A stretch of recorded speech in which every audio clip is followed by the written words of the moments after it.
before the first pyramids rose in Africa and long before Rome had a name. Asia was already teaching humanity how to live together at scale. Along the Tigris and Euphrates, in what scholars call Mesopotamia in Western Asia, city-states like Uruk and emerged by the late 4th millennium BCE. Here, people recorded grain and contracts on clay tablets, some of the earliest writing we know.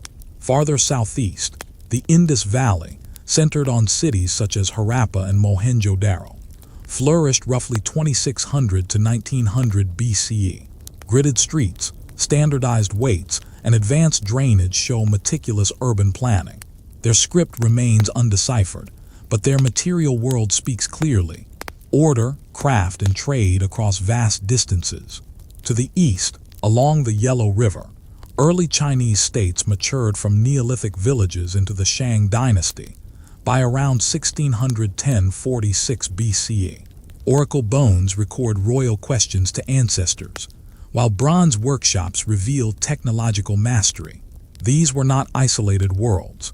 Even in deep time, Asia's societies exchanged goods, ideas, and techniques across mountains, deserts, and seas. This is the stage on which empires and philosophies would later rise, the Achaemenids with their royal roads, the Mauryas and Guptas shaping South Asia, the Zhou, Qin, and Han defining the rhythms of Chinese statecraft, the great overland and maritime routes binding them together. In Asia, time is measured not only by rulers and wars, but by irrigation canals, market stalls, monasteries, and manuscripts, evidence of everyday life that endured beyond any one dynasty. In this series, we will move slowly and carefully, epoch by epoch, anchored to what excavations, inscriptions, and peer-reviewed scholarship agree upon. No legends past is fact, only the best supported record we have. If you'd like more calm, carefully sourced history, tap subscribe and let the bell icon be your timekeeper. Like the video if a quiet journey through Asia's past sounds right for your evening. Settle in, sleeping history begins now. Long before palaces and royal names, Asia's story begins with fields, wild grains domesticated on riverbanks and uplands from the Fertile Crescent to the foothills of the Himalayas and the valleys of the Yellow and Yangtze rivers. Between roughly 10,000 and 3000 BCE, communities learned to plant, irrigate, and store surpluses. Villages became towns, shared rituals gathered people at shrines, and slowly new problems appeared: how to measure harvests, settle disputes, organize labor, and remember what a community had promised itself. In Western Asia, the plains between the Tigris and Euphrates produced some of humanity's earliest cities. By the late 4th millennium BCE, the city of Uruk, its name echoing through the ages, stretched around monumental temples called ziggurats. Scribes pressed reeds into wet clay, leaving wedge-shaped marks we call cuneiform. What began as tallies of barley or sheep matured into a flexible writing system capable of recording contracts, hymns, laws, and diplomacy. Mesopotamia's early dynastic period, roughly 2900 to 2350 BCE, saw many city-states, Lagash, Umma, Kish, each with its rulers, gods, and ambitions. We hear of border conflicts and treaties, of canals cut and land measured, from inscriptions like the Stele of the Vultures, commemorating a victory by Enatum of Lagash. These are the first political voices we can still read, speaking of taxation, temple endowments, and the obligations of kingship. Around 2334 BCE, Sargon of Akkad forged something new, an empire stretching over much of Mesopotamia and touching the Levant and the Persian Gulf. Akkadian became a language of administration, alongside Sumerian, with Sargon and his successors, Rimush, Manish-Tushu, Naram-Sin. Imperial rule experimented with provincial governors, standardized weights, and long-distance trade under royal oversight. The enterprise proved fragile. By about 2154 BCE, pressures from inside and outside unraveled it. Power then regrouped in the so-called Third Dynasty of about 2112 to 2004 BCE. Under Ur-Nammu and Shulgi, We see a dense administrative record, tablets counting laborers, livestock, and rations with remarkable precision. From this period comes one of the earliest known law collections, commonly called the Code of Ur-Nammu. Its clauses reveal a world concerned with injury, property, and social rank, and a government attempting to regularize justice. Mesopotamia rarely acted alone. To its east in the Zagros foothills and the plains of southwestern Iran, the cities of Susa and Anshan belonged to the realm historians call Elam. As early as the late 4th millennium BCE, scribes there wrote in a distinct system, sometimes labeled Proto-Elamite. Elamite rulers appear in Mesopotamian inscriptions as allies, rivals, and sometimes conquerors. Across the Persian Gulf, sailors touched Dilmun, likely centered in Bahrain, and Magan in Oman, bringing copper, timber, and stone into the web of exchange. South Asia nurtured its own urban miracle along the Indus and its tributaries. While Neolithic villages such as Mayagar show deep roots, the mature Harappan phase, from roughly 2600 to 1900 BCE, delivered full-fledged cities at a scale hard to match anywhere. Mohenjo-Daro and Harappa rise from the floodplains with gridded streets, standardized fired bricks, and drains that run beneath the lanes. The careful regularity suggests civic planning and shared norms extending across hundreds of miles. Harappan material culture speaks with the language of measurement and craft. Carved weights follow precise ratios. Artisans shape carnelian beads, faience ornaments, and finely drilled seals bearing short inscriptions and animal motifs. The unicorn, the humped bull, the elephant.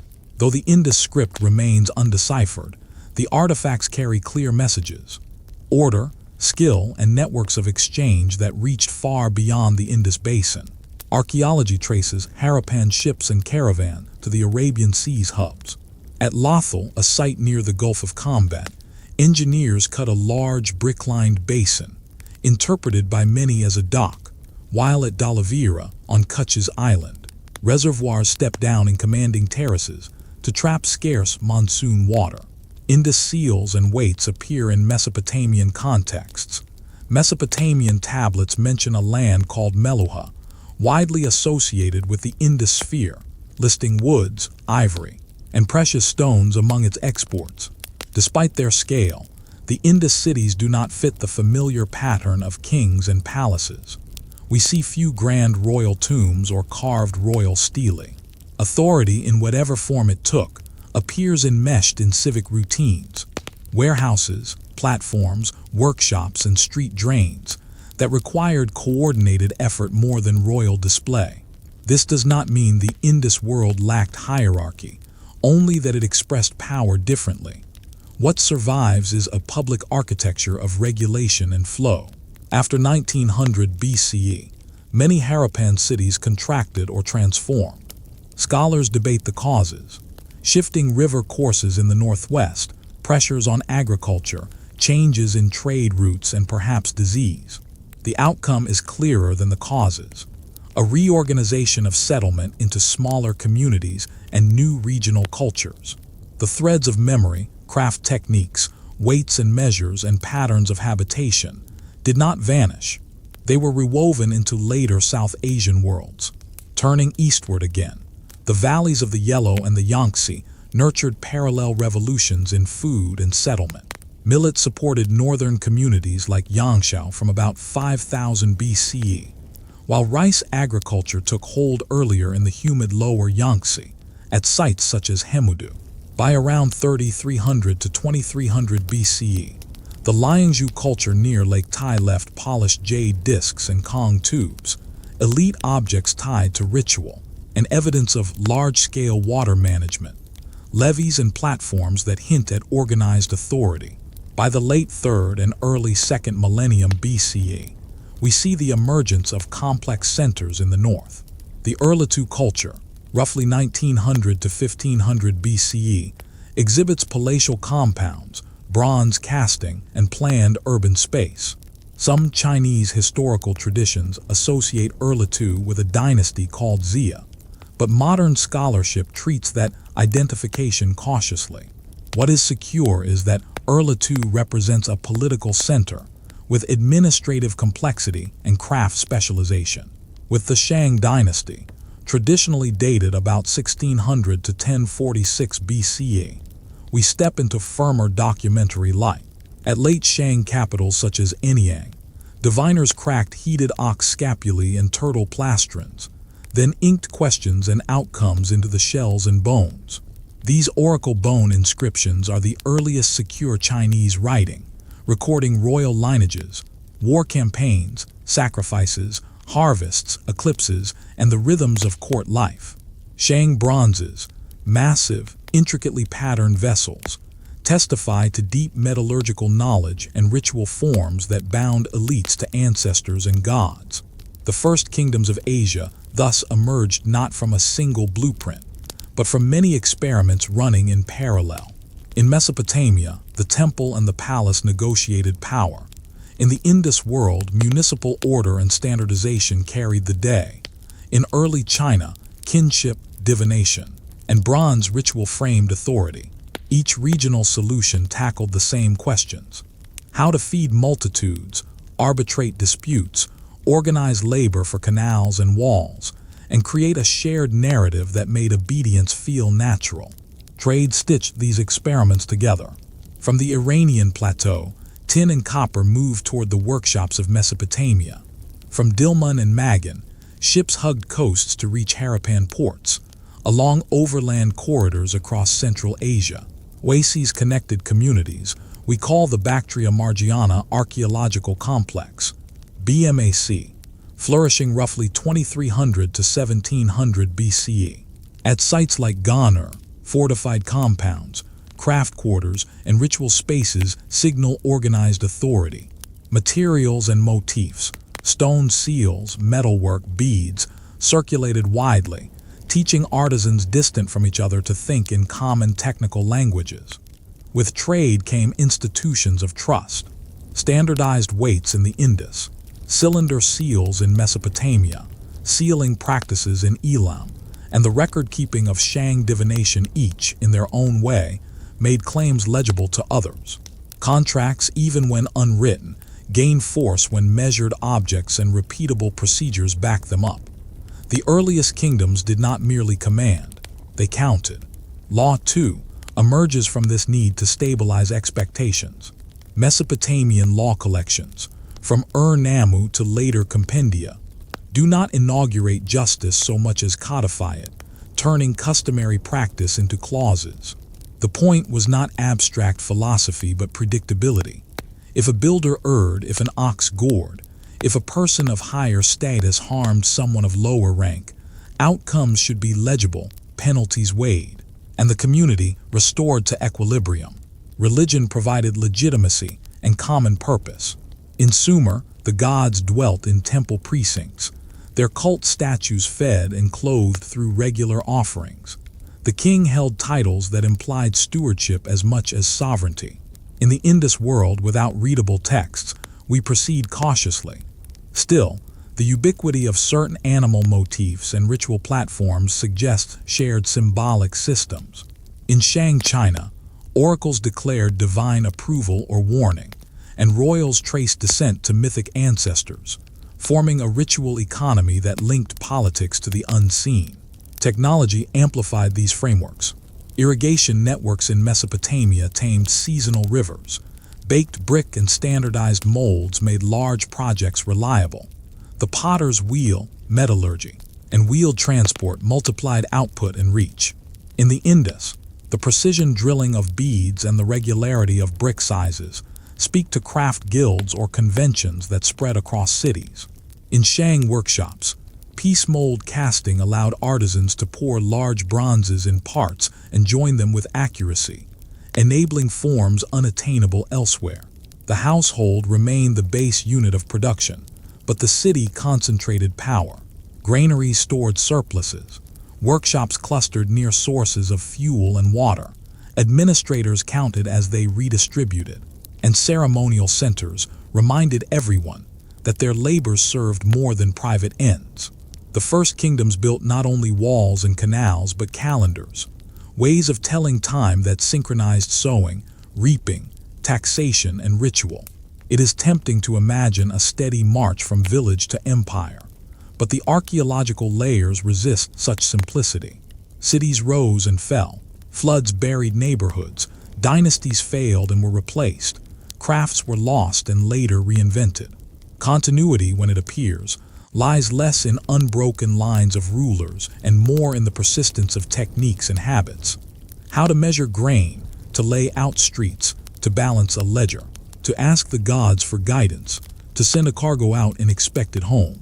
By the close of the second millennium BCE, much of Asia had experienced urban life in some form, whether in the riverine cities of Sumer and Akkad, the gridded towns of the Indus, the ritual capitals of the Shang, or the fortified oases of Central Asia. The ingredients for later ages were in place: writing and record, law and taxation, elite ideologies and public works, and above all, networks of exchange that allowed ideas and material to travel farther than any single army. When we call this chapter the dawn of civilization, we do not mean to suggest that culture began suddenly or only in a few famous capitals. The light spread gradually, region by region over centuries. The first kingdoms of Asia were not endpoints but laboratories, places where humans learned, often painfully, how to scale cooperation beyond kin and village, how to preserve memory outside the mind, and how to persuade strangers to act in concert.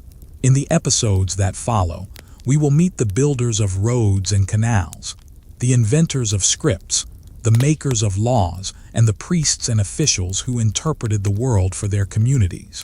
We will track how some solutions, provincial governors, standardized measures, monumental ritual, proved durable enough to be borrowed again and again.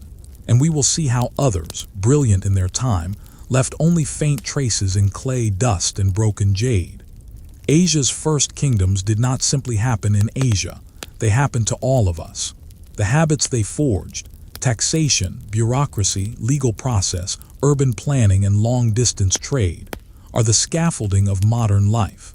To understand later empires and philosophies, we begin here, in the dawn light, while the fields are still wet with river water, and the clay tablets are soft enough to take a mark.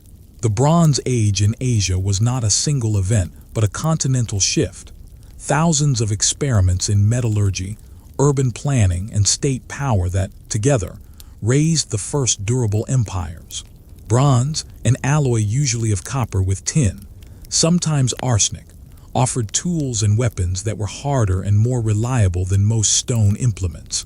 But bronze mattered less for the sword than for the system: mining, smelting, casting, transport, record-keeping, and rule. Wherever bronze flourished, bureaucracies thickened and horizons widened. In Western Asia, the cities of Sumer had already laid foundations: writing, canal work, temple economies. By the late 4th millennium BCE, in the 24th, 23rd centuries BCE, Sargon of Akkad created a new political form, an empire stretching across much of Mesopotamia and into Syria.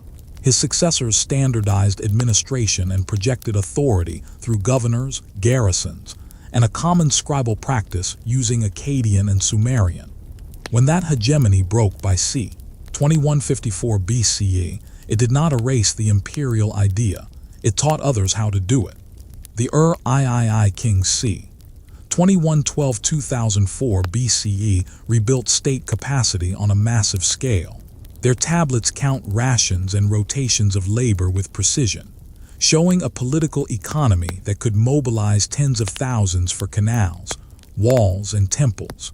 Law codes like the one associated with Ur-Nammu reveal a society intent on predictability, set penalties and procedures to stabilize markets and households in an urban world. East of Mesopotamia, Elam's centers, Susa and Anshan, were more than neighbors. They were rivals and sometimes overlords. Elamite polities fought, traded, and intermarried with Mesopotamian dynasties, their own officials writing in Elamite as well as adopting Mesopotamian record habits when useful. Farther along the Gulf, Dilmun in and around Bahrain served as a vital entrepot, linking copper from Magan, Oman, goods from the Indus, and the demand of Mesopotamian workshops. These coastal circuits show a striking fact. Bronze was a logistical project. Copper, tin, fuel, and skilled hands had to meet in the right ratios at the right time, every season. Tin, the scarce partner in bronze, was the age's strategic material. Ancient sources for Near Eastern tin remain a topic of active research, but there is strong evidence for multiple streams. Anatolian deposits exploited in earlier periods, Iranian and Central Asian sources, and long-distance exchange from farther east. However, the exact mix varied by century and region. The effect was the same. Tin routes braided together mountain mines, desert oases, and seaports, encouraging treaties, taxes, and wars aimed at keeping metal moving. By the early 2nd millennium BCE, new powers emerged in northern Mesopotamia and Anatolia. Old Assyrian merchants established trading colonies, Karam such as Kultep-Kanish in central Anatolia, where thousands of cuneiform tablets record loans, partnerships, and caravan risks between Ashur and Anatolian cities. This was private enterprise backed by temple and palace frameworks, credit instruments, standardized weights, family firms, and a reliable legal forum. The same habits that made good bronze, precision and repeatability, made for good commerce. Among Anatolia's highlands, the Hittites coalesced into a kingdom by the 17th-16th centuries BCE, ruling from Hadusa with its Cyclopean walls and stone gateways. They wrote Indo-European languages in cuneiform and kept a careful diplomatic archive. Hittite texts and archaeology attest to chariot warfare, treaty-making, and a federation-style politics that integrated diverse vassal lands. Their rise illustrates a Bronze Age pattern. New centers borrowed administrative and military technologies from older ones, while adapting them to local landscapes and traditions. On the plains between the Tigris and Euphrates, Assyria hardened from a merchant city into a territorial state. Middle Assyrian kings in the 14th-12th centuries BCE organized provinces, codified harsh penalties for certain crimes, and used deportations and resettlement to shape labor and loyalty, methods later empires would refine. In southern Mesopotamia, Babylon under the Old Babylonian kings, including Hammurabi, 18th century BCE, absorbed rivals and issued famous law compendia that combined legal precedent, royal authority, and theological framing. Whatever their differences, Assyria and Babylonia shared a Bronze Age toolkit: literate officials, tax registers, diplomatic marriage, and the constant maintenance of irrigation. To the southeast, the Indus or Harappan civilization, c. 2600–1900 BCE, had already built large, planned cities with standardized bricks, weights, and drains. While political forms remain obscure due to the undeciphered script, the archaeological signature, warehouses, craft quarters, and a common system of measures, speaks of coordination over large distances. Indus seals and carnelian beads reached Mesopotamian ports. Mesopotamian texts refer to a place called Meluha, widely correlated with the Indus sphere, as a source of woods, stones, and luxury goods. After c.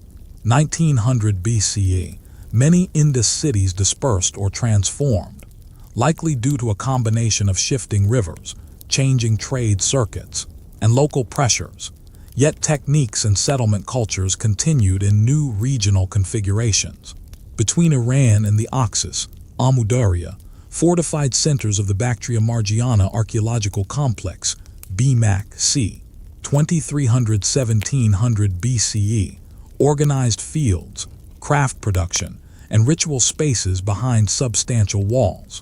Their artisans worked metal and stone with skill, and their compounds sat on the crossroads between Iran, South Asia, and the steppe.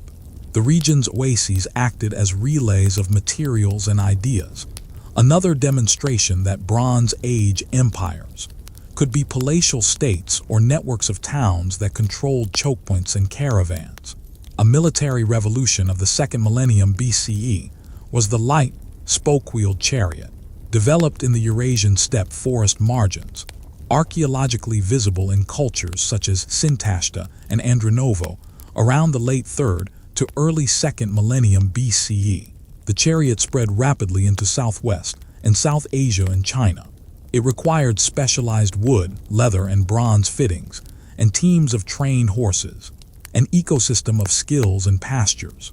Hittite, Mitanni, and Egyptian armies adopted chariot corps.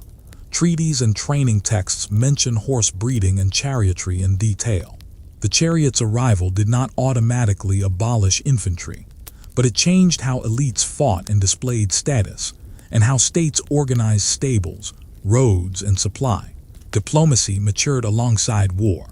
By the 14th century BCE, rulers of major kingdoms communicated as great kings in a club of peers, exchanging gifts, brides, and letters written in Akkadian, the diplomatic lingua franca. Archives from various capitals show a standardized etiquette. First the greeting formulas, then the issue at hand, whether fugitives, merchants, or dowries. Peace was not sentimental, it was economical. Stable borders meant predictable caravans, and predictable caravans sustained workshops at home.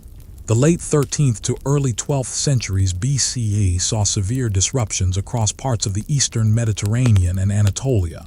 The so-called Late Bronze Age collapse. In Asia, the picture is uneven. Hittite power in central Anatolia fell. Assyria weathered the storm and later rebounded. In Babylonia, dynasties shifted, with Kassite rule, 16th–12th centuries BCE giving way to new houses. In Iran's highlands, new coalitions moved. Along the Levant and northern Syria, cities burned and rebuilt. The reasons were multiple and regional: climate variability, earthquakes, frontier migrations, changes in warfare, internal political failures, reminding us that Bronze Age resilience depended on the same long supply lines that made it great. While Southwest Asia built empires out of tablets and canals, East Asia forged a different bronze world. In the lower Yangtze, Liangzhu before 2000 BCE achieved monumental waterworks and jade ritual elites. In the north, the Urlitu culture c. 1900–1500 BCE displayed palatial compounds and advanced bronze casting. Whether Urlitu corresponds to a dynasty named Xia in much later texts remains debated. What is secure is the presence of an early state with planned urban space and craft specialization. By the late 2nd millennium BCE, the Shang dynasty, traditionally c. 1610–46 BCE, stood out for two intertwined achievements: the earliest secure Chinese writing on oracle bones and a unique bronze technology. Piece mold casting, forming complex clay molds around a model, then disassembling them to cast large vessels, produced massive ding and intricate gui, adorned with masks and patterns. Inscriptions record royal hunts, wars, harvest rituals, and sacrifices. They show a court that linked political decision-making to divination, ancestral authority, and cyclical time. Chariots, appearing in late Shang contexts, joined ritual bronzes and weapons as elite gear. But Shang power rested at least as much on lineage networks, tribute, and control of skilled artisans as on battlefield speed. Across mainland Southeast Asia, bronze metallurgy appears from the mid-2 millennium BCE in several sites, with dates and sequences still refined by ongoing research. While these traditions did not build early empires on the scale of Southwest Asia or Shang China during the Bronze Age, they illustrate another pathway: local communities integrating bronze into tools, ornaments, and drums, with exchange networks radiating along rivers and coasts.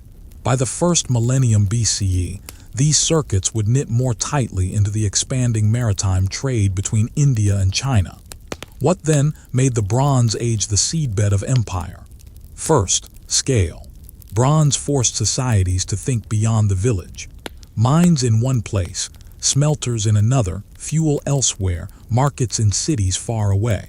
That geographic puzzle rewarded rulers who could protect roads, mediate disputes, and guarantee weights and measures. Second, writing and number. From Sumerian and Akkadian tablets to Shang inscriptions, literacy, however limited socially, let states remember, forecast, and coordinate. Third, organization of violence. Bronze did not monopolize killing power, but it helped formalize it. Standardized blades, spearheads, fittings for chariots, armor components, and the bureaucracies to supply them. Fourth, ritual and legitimacy. Temples in Mesopotamia, ancestor cults in Shang China, and royal oaths under highland skies all taught subjects that obedience served cosmic balance as well as public order. Equally important were the limits. Bronze Age states were powerful but brittle. They depended on seasonal flows, river levels, caravan schedules, harvest surpluses, and on long chains of obligation. When a link failed, a canal silted, a caravan was cut, a dynasty lost consensus, a storm wrecked ships, systems could stagger. The collapse, around 1200 BCE in parts of the West, was not a single catastrophe, but many small fragilities aligning. Yet the legacies endured. Administrative templates, provinces, governors, ration lists. Legal templates, contracts, deposits, penalties, diplomatic templates, letters, gifts, hostage princes, ritual templates, calendars, sacrifices, royal jubilees, passed forward into the Iron Age and far beyond. Even where cities shrank, the memory of how to run them survived in clay, stone, and habit. Later powers, the Neo-Assyrian Empire, the Achaemenids in Iran, the Mauryas in South Asia, the Zhou, Qin, and Han in China, would inherit Bronze Age toolkits and scale them up with new materials and ideas. The Bronze Age was, in short, Asia's first age of systems. Metallurgy as logistics, war as administration, religion as schedule, trade as diplomacy. Its kingdoms taught later empires the grammar of power, how to collect, to count, to communicate, to consecrate, and its network stretched minds and markets from the Aegean hills to the North China plain.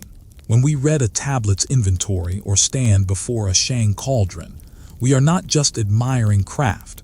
We are looking at operating manuals for early civilization. Historians sometimes call the period roughly between the 8th and 3rd centuries BCE the Axial Age, a term popularized in the 20th century to describe a time when several regions, often without direct contact, produced enduring systems of thought. The label is modern and debated, but the pattern is plain. From the Mediterranean shores to the Yellow River Basin, teachers and communities articulated ideas about ethics, duty, salvation, and good government that would outlast the states around them. In East Asia, the late Zhou world set the stage. After the Western Zhou kings lost firm control in the 8th century BCE, the realm fractured into competing states, spring and autumn, then warring states. Warfare pushed innovation in administration and strategy. Disorder pushed thinkers to ask how order might be rebuilt. In this crucible, Confucius, Kangxi, traditionally 551–479 BCE, taught that social harmony begins with cultivated character, ritual propriety, Lai, humaneness, Ren, and upright conduct, modeled by rulers and imitated by subjects, could steady societies more effectively than fear. Confucius did not write a system. His students preserved sayings in the Analects. Their tone is modest and practical. Govern by virtue, rectify names so that titles match behavior, respect elders, educate broadly, and prefer persuasion to punishment. The puzzle of the age is the same across Asia. When kingdoms grow and laws multiply, how do humans remain decent to one another? Confucian answers put moral education at the center. After Confucius came debate. Mencius Mengzi, 4th century BCE, argued that people are inclined toward goodness, like water flowing downhill. The task of politics is to nourish these sprouts through humane governance, light taxes, and care for the vulnerable. Zunzi, late 4th, early 3rd century BCE, countered that humans are prone to disorder and must be shaped by ritual and law. Goodness is an achievement, not a default. Mozi Modai, 5th-4th century BCE, rejected costly rites and music, arguing for impartial care, frugality, and merit-based promotion, ideas attractive to rulers eager for efficient administration. Another current, sometimes grouped under Taoist texts, questioned the whole project of managing people tightly. The Daedaging, attributed to Laozi, a composite figure in later tradition, likely coalesced during the late Warring States era. It praises softness over force, simplicity over luxury, and non-coercive rule, Wu Wei. The Zhuangzi, a collection of parables and dialogues, celebrates humility, spontaneity, and a cool skepticism toward human categories. Together, these texts challenged would-be reformers to notice a paradox. The harder we grasp, the more we break.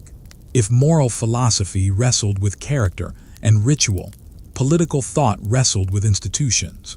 Legalist thinkers, an umbrella term for several authors, pushed for clear laws, strict rewards and punishments, census-based administration, and standardized measures. The state of Qin drew heavily on such methods. By 221 BCE, Qin conquered rival states and briefly unified the realm. Qin's harshness made its dynasty short, but many techniques, district administration, standardized weights and scripts, road networks, survived into the Han. The idea that a well-organized bureaucracy could govern a vast territory is part of the axial shift.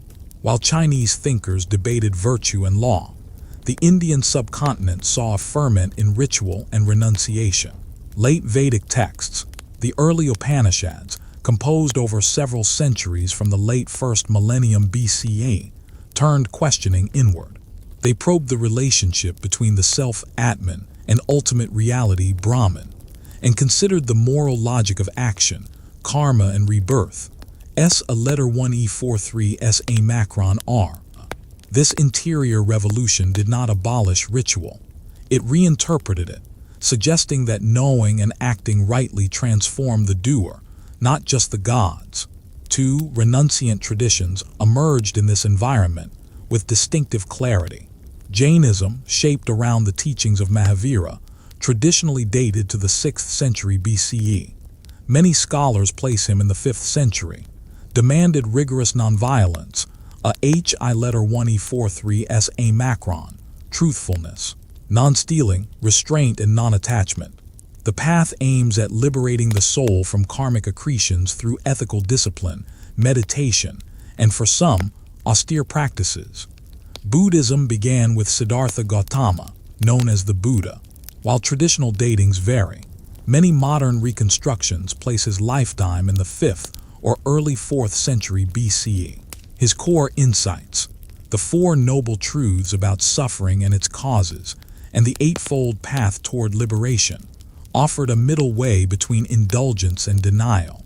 He questioned the sufficiency of ritual, insisted that intentions and mindfulness transform action, and opened the path to laypeople and monastics alike.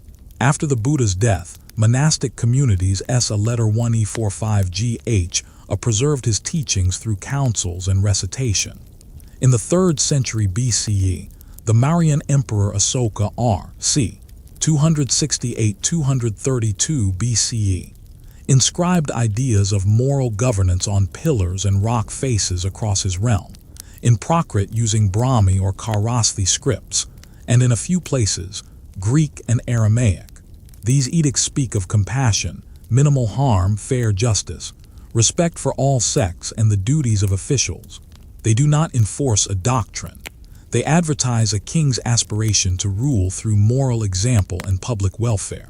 The Mauryan Empire itself, founded earlier by Chandragupta Maurya in the late 4th century BCE, represents an axial synthesis, an imperial center with provincial administration, a treasury supported by agriculture and trade, and a court conversant with several intellectual traditions. Texts later attributed to advisors like U letter 1E60 ILY reflect a hard-eyed realism about taxation, intelligence, and law, even as Asoka's inscriptions encourage mercy. The coexistence of pragmatism and conscience is an axial signature, West across the Iranian plateau, another current flowed, the teachings associated with Zarathustra, Zoroaster. Scholarly estimates of his date range widely, from the 2nd millennium to the early 1st millennium BCE.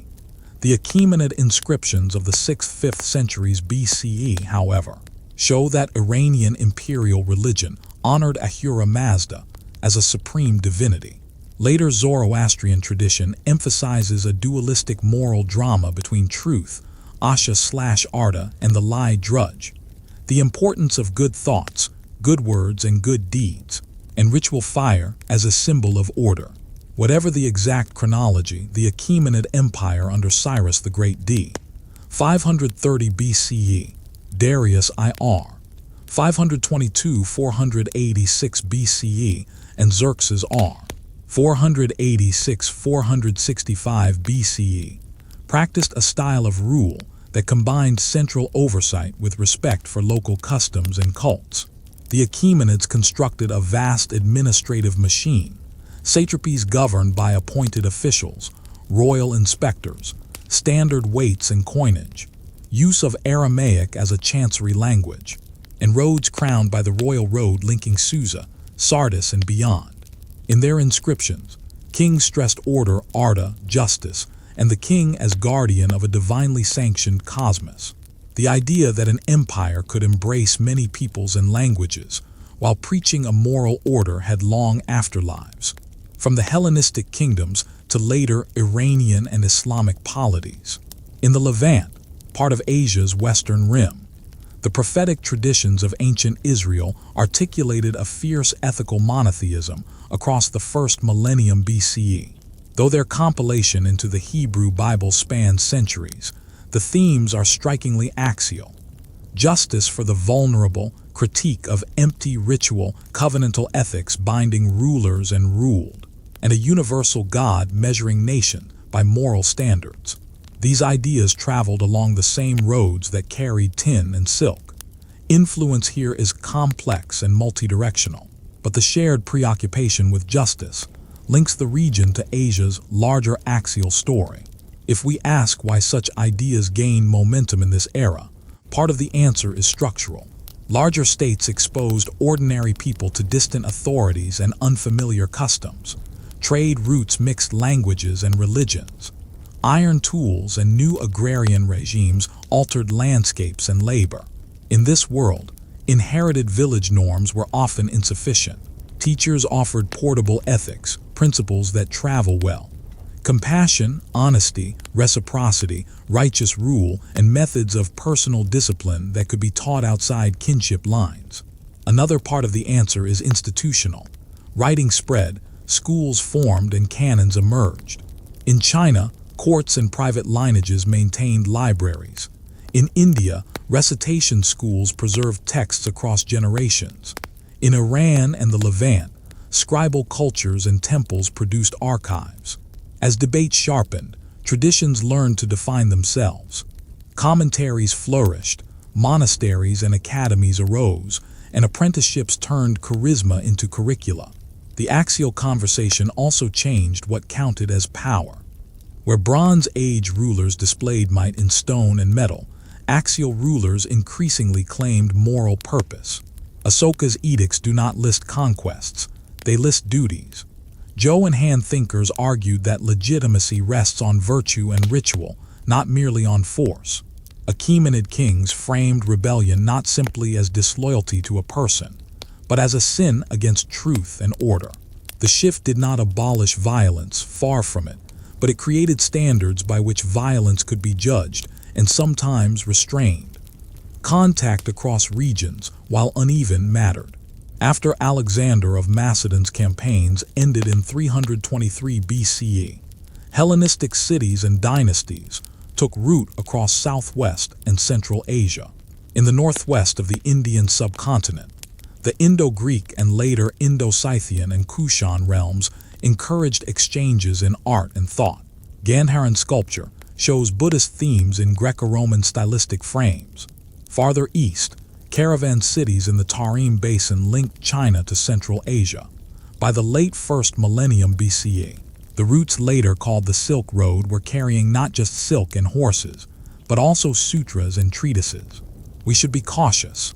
The Axial Age is not a uniform revolution, and many communities lived by older rhythms. But the era's schools of thought demonstrated something new. That ethics could critique power, that ritual could be regrounded in moral intention, that salvation or liberation might be personal as well as communal, and that education could be a public good. These propositions did not end with their founders. They hardened into classics, Analects, Deodeging, Upanishads, Jain Agamas, Buddhist Nikayas, royal inscriptions, that later centuries reinterpreted again and again. Consider one enduring pairing, ends and means. Mozi asks rulers to weigh policies by benefit and harm. Confucians ask them to cultivate virtue so that means are not corrupt. Buddhists ask individuals to examine intention and attention in each act. Jain teachers insist that nonviolence is both means and end. Achaemenid inscriptions bind ends to cosmic truth. The king protects order by just rule. These currents form a shared axial problem set: how to join the inner life to public life. Another pairing is universal and particular. Prophetic texts in the Levant claim universal justice, yet address the fate of specific peoples. Ahsoka speaks to all subjects but in local languages and scripts. Chinese classics prescribe rights for families and courts, while proposing cosmological principles for any ruler. The axial imagination stretches from household to horizon, offering scales at which people can make sense of empires without losing the person. By the end of the 3rd century BCE, much of this intellectual architecture was in place. The Qin unification and early Han synthesis in China institutionalized a Confucian legalist mix, moral rhetoric and bureaucratic technique. In South Asia, Buddhist, Jain, and various Brahmanical schools defined their canons and debated in royal courts and urban monasteries. Ahsoka's inscription still stood by roads, reminding passers-by that law can be merciful. Across Iran and its cultural neighbors, imperial traditions tied kingship to truth and justice, a language that later Zoroastrian, Christian, and Islamic regimes would inherit and adapt. The Axial Age did not solve ancient problems. It reframed them in words we still use. When we talk about rights and duties, welfare and law, conscience and state, discipline and freedom, we speak in an axial grammar. That grammar was hammered out by teachers and students, kings and scribes, monks and householders who lived in very different landscapes but wrestled with the same human questions. In the next part, we turn from thinkers to the first superpower that tried to govern Asia as a single civilized space, the Achaemenid Persian Empire, and ask how roads, languages, and a policy of measured tolerance scaled axial ideals from the school to the state. In the middle of the first millennium BCE, a new kind of empire rose from the Iranian plateau and bound together an expanse no power had ruled before. From the Aegean shores to the valleys of the Indus, from the steppes to the Nile, historians call it the Achaemenid Empire, founded by Cyrus II, Cyrus the Great, around 550 BCE, and sustained until Alexander of Macedon conquered its heartlands by 330 BCE. This was Asia's first great superpower, not only wide but administratively deep, multilingual, and deliberately designed to endure. Cyrus began as a ruler in Fars Persis at Pasargadae. Around 550 BCE, he overthrew the Median king Astyages, uniting Persian and Median elites. By 546 BCE, he defeated Croesus of Lydia, adding the wealthy cities of western Anatolia. In 539 BCE, he entered Babylon, presenting himself not as a destroyer, but as a restorer of order under the god Marduk's favor. The so-called Cyrus Cylinder, a Babylonian foundation text, proclaims temple restorations and repatriations. Whatever its rhetorical flourishes, the policy was practical. Continuity calms provinces. Cyrus's conquests laid a framework. His successors built institutions. Cambyses II, his son, took Egypt in 525 BCE, extending Persian rule to the Nile Delta. After a turbulent succession, Darius the Great seized the throne in 522 BCE and reorganized the empire. His famous trilingual inscription at Behistun, carved high into a rock face in Elam, tells of rebellions quelled and kingship claimed by the favor of Ahura Mazda. It is a primary window into Achaemenid ideology, the king as guardian of order and truth. Darius divided the empire into satrapies, large administrative districts, each with a satrap, governor, military commander, royal secretary, and auditors. This redundancy was intentional. No single official should monopolize power far from court. Taxes were assessed in measured quotas. Herodotus lists assessments in silver for many satrapies, though we read him with care. Roads and couriers tied the system together, enabling the king to see and be seen across vast distances. The royal road became a symbol of Persian governance, running roughly from Sardis in western Anatolia to Susa near the Zagros and connecting onward to Persepolis in Babylon. It stitched the empire's western half to its core. Relay stations. Angarium supplied fresh horses to royal couriers, allowing dispatches to cross the continent with astonishing speed for the age. Greek observers marveled that neither snow nor rain nor heat nor gloom of night stopped these messengers, a tribute to infrastructure that turned space into time. Achaemenid administration ran on many languages, but wrote its orders with consistency. Old Persian, Elamite, and Akkadian appear together on monumental inscriptions. Aramaic served widely as the imperial chancery language for routine correspondence and accounts. The choice was pragmatic. Use what scribes across the Near East already knew. In satrapal centers from Egypt to Bactria, local scripts and languages continued for legal and temple business, while royal commands moved in a lingua franca officials could share. Money mattered, and Darius standardized coinage. The gold daric and silver siglos circulated alongside local currencies, providing a trusted medium for troop pay and large transactions.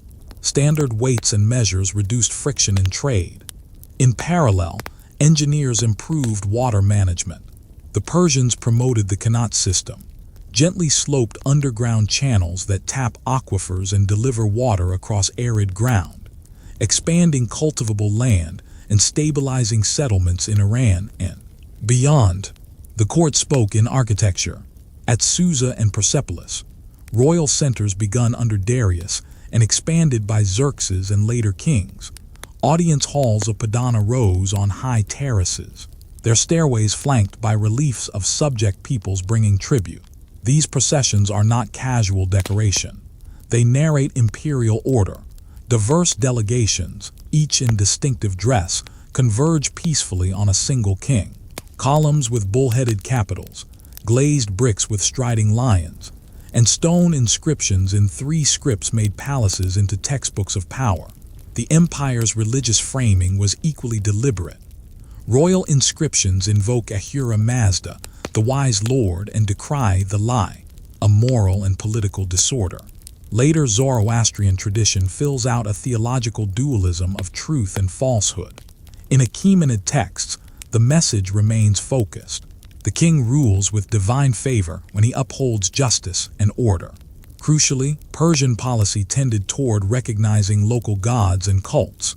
Temples in Babylon were restored, and subject peoples kept their rights as long as they paid taxes and kept peace. Empire meant diplomacy as well as conquest. In the late 6th and early 5th centuries BCE, Achaemenid power touched the Greek world, provoking conflicts remembered in Greek histories. The Ionian Revolt, 499–494 BCE. The expedition toward Marathon under Darius, 490 BCE. And Xerxes' campaigns 480–479 BCE that saw Thermopylae, Salamis, and Plataea. Greek cities fought fiercely, yet even these wars ended with arrangements. The so-called Peace of Callias in the mid-5th century BCE is debated by scholars, but practical truces and boundaries tempered rivalry. For Persia, Greece was a volatile frontier, not the empire's center. More central were the great internal routes that ran east. The empire reached into Central Asia and the Indus. Gandhara and the Punjab satrapies connected Iranian highlands to South Asian river basins. Greek sources remember an exploratory voyage under Darius, led by Scylax of Carianda, charting the Indus and Arabian Sea.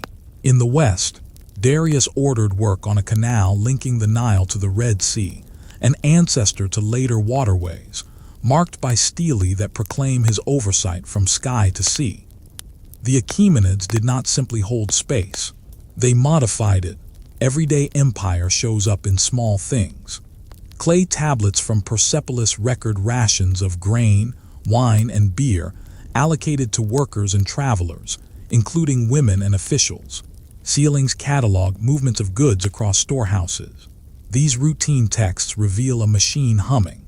Supplies requisitioned, caravans provisioned, artisans fed, and local elites hosted as they traveled to court.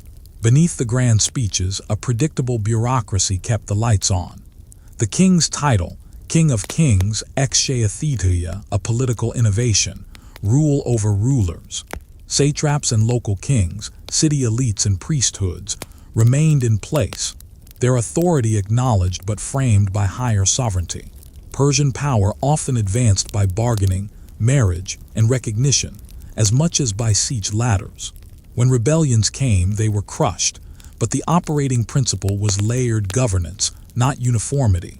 No empire is without strain. Provincial revolts recurred. Supply lines were long, court politics were sharp. In the 5th and 4th centuries BCE, satrapal rebellions broke out in Anatolia.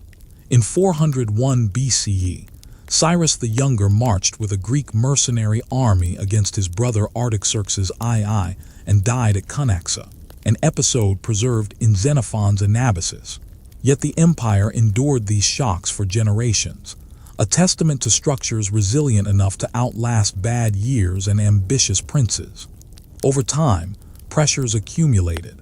Macedon, under Philip II, and then Alexander, forged a disciplined army with innovations in siegecraft and combined arms. In 334 BCE, Alexander crossed into Asia.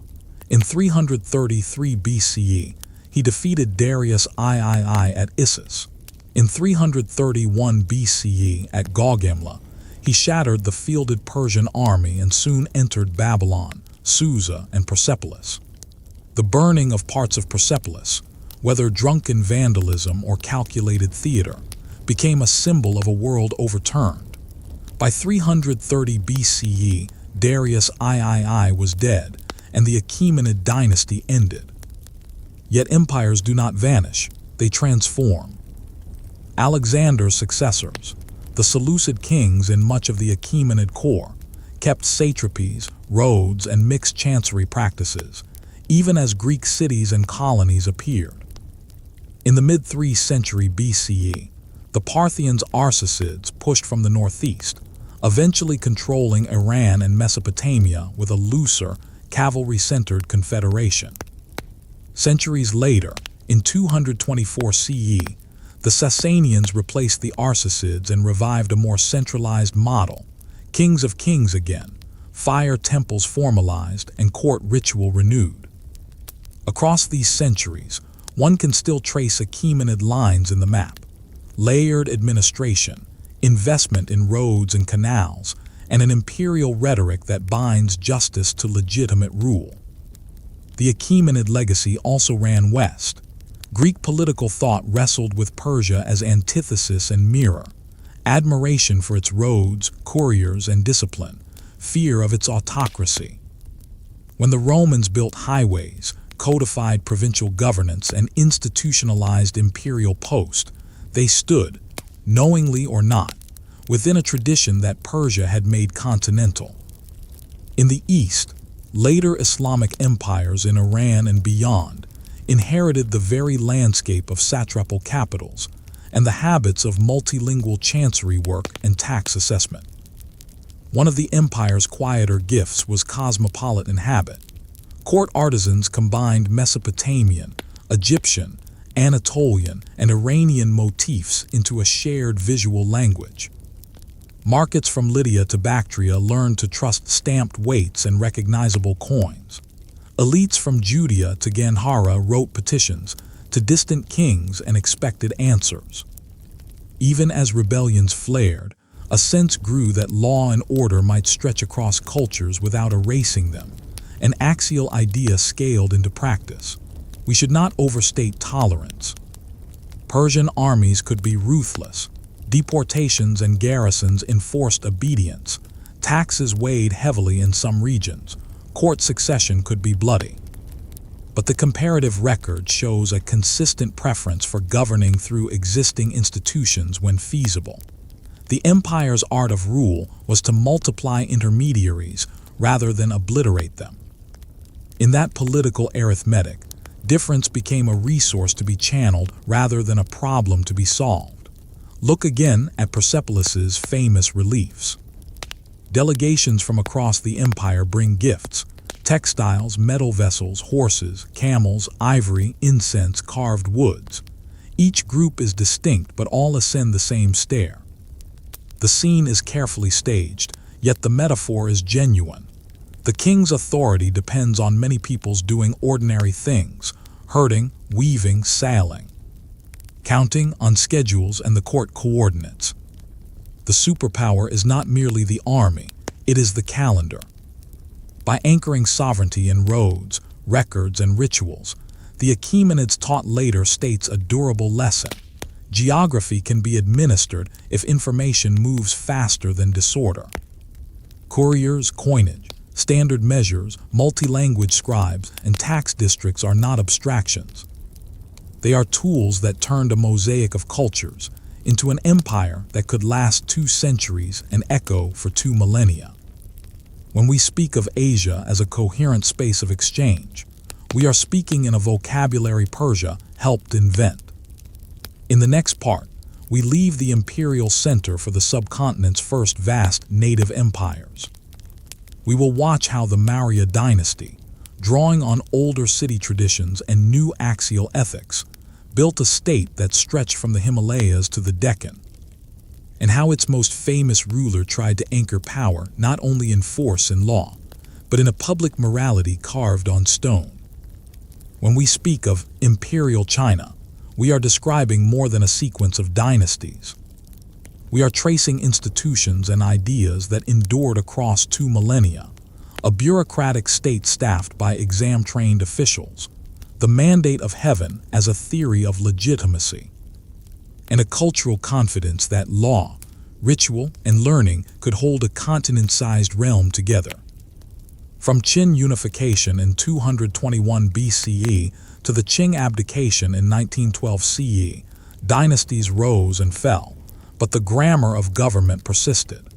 The Qin, 221-206 BCE, ended centuries of warring states' conflict. King Zheng of Qin took the title First Emperor, Shi Huangdi, in 221 BCE after conquering rival kingdoms.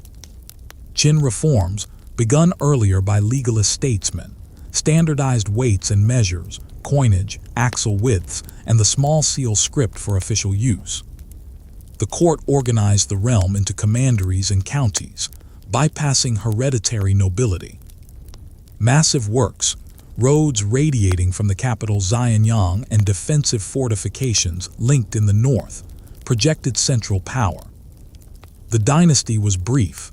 Harsh corvée, heavy punishments, and court struggles led to collapse by 206 BCE. Yet the template, a centralized, merit-graded bureaucracy, remained. The Han 206 BCE 220 CE stabilized that template. Early Western Han emperors, especially Wen and Jing, moderated Qin severity, while Emperor Wu r. 140-187 BCE expanded outward, pushing into the Hexi corridor and establishing commanderies in the northwest. Under the Han, Confucian classics gained state prominence. A recommendation and examination system slowly formed to recruit officials. Paper, invented during this era, transformed administration and learning. Along routes later called the Silk Road, envoys and merchants connected Chang'an to Central Asia. Silk, horses, and ideas moved in both directions. The Eastern Han, 25-220 CE, continued the structure from Luoyang, but land concentration, court factionalism, and peasant uprisings, including the Yellow Turbans, 184 CE, undermined unity. After the Han, centuries of division followed. The three kingdoms, 220-280, Western and Eastern Jin, 265-420, and the Northern and Southern dynasties, 4th-6th centuries. This was an age of migration and cultural exchange. Northern regimes founded by steppe and mixed elites adopted Chinese administrative norms, while Buddhism, arriving in the late Han, gained patrons and monasteries, translating sutras into Chinese and reshaping art and philosophy. The state remained the prize. Different houses competed to wield familiar tools, tax registers, granaries, and law. The Sui 580-1618 reunified the realm. Emperor Wen R. 580-1604 revived centralized institutions, and the regime undertook grand engineering. The Grand Canal, substantially realized under the Sui and extended later, linked the Yangtze grain zones with northern capitals, enabling reliable provisioning and troop movement. Overambitious campaigns in Korea and heavy labor demands doomed the dynasty, but the logistical backbone it built sustained later prosperity. The Tang, 618-907, followed with a cosmopolitan confidence. From the capital Chang'an, one of the world's great cities, the court operated a refined bureaucracy. The equal field land system aimed, imperfectly, to distribute cultivation rights more broadly, supporting tax and corvée obligations. The civil service examinations matured, testing Confucian texts and literary skill. In principle, talent could rise beyond birth. Tang armies and diplomacy extended influence into Central Asia, even as the empire balanced relations with powerful steppe neighbors. Markets bustled with Sogdian, Turkic, Persian, and Korean traders. Music, fashions, and religions mixed. After mid-8th century strain, including the Lushan Rebellion, 755-763, the Tang lost fiscal grip. Regional military governors, jidushi, grew autonomous. By 907, the dynasty fell, but the cosmopolitan imprint and exam pathways remained. The Song, 961-279, recentered statecraft on civil administration and the economy. Northern Song rulers rebuilt central registers, professionalized the bureaucracy, and refined merit-based recruitment. Printing expanded education and bookstores flourished. Technological and commercial advances multiplied.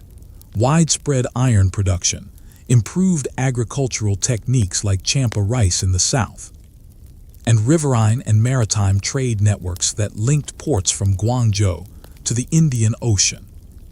The state pioneered paper money, jiaozi and huizi, to manage complex markets. Militarily weaker than some neighbors, the Song compensated with fortifications, diplomacy, and crucially, administrative sophistication. After losing the north to the Jurchen Jin in 1127, the southern Song governed from Hangzhou, a city famed for its density, commerce, and culture, until the Mongol conquest ended the dynasty in 1279. The Yuan, 1271-1368, founded by Kublai Khan, integrated the Mongol Empire's Eurasian breadth with Chinese administrative practice. The court maintained a multi-tier social and legal order, preserving Mongol prerogatives while employing Chinese and other officials in finance and local governance. The relay post YAM system accelerated communication. Large-scale projects continued, including canal maintenance and the capital at Dadu, present-day Beijing. Trade across Eurasia intensified under Mongol peace. Artisans and scholars moved, and technologies and ideas circulated. Yet fiscal stress, natural disasters, and rebellions eroded the regime. The Ming, 1368–1644, restored native rule. The Hongwu Emperor reasserted central control, codified law, and rebuilt agricultural bases. The Yongle Emperor moved the capital to Beijing, formally inaugurated 1421, and completed the Forbidden City. Maritime expeditions under Zhang He, 1405–1433, projected power across the Indian Ocean, though they did not create overseas colonies. Over the 15th–16th centuries, the Ming refurbished and extended the northern defenses. Much of the brick and stone Great Wall visible today dates to this period. Clarity matters here. Earlier walls existed, but the Ming created the monumental system most visitors see. A robust commercial economy developed, with silver, much from Japan and later the Americas, lubricating markets. In the late Ming, factionalism, peasant unrest, and Manchu incursions culminated in collapse. The Qing, 1644–1912, founded by the Manchus, expanded the empire to one of its greatest territorial reaches under Emperors Kangxi, r. 1661–1722, Yangzheng, r. 1722–1735, and Qianlong, r. 1735–1796. They consolidated control over Mongolia, Xinjiang, Tibet, and Taiwan through a combination of military campaigns, treaties, and layered local arrangements. The Qing governed with a dual system: banner institutions for Manchu elites alongside a largely classical Chinese civil bureaucracy. The exam system, testing Confucian canon and composition, remained the primary avenue to office. Population and cultivation surged in the 18th century, supported by new crops and internal trade. From the early 19th century, external pressures and internal rebellions strained the dynasty. The First and Second Opium Wars, 1839–1842, 1856–1860, the Taiping War, 1850–1864, the self-strengthening movement's uneven reforms, and the Boxer Crisis, 1899–1901, eroded imperial authority.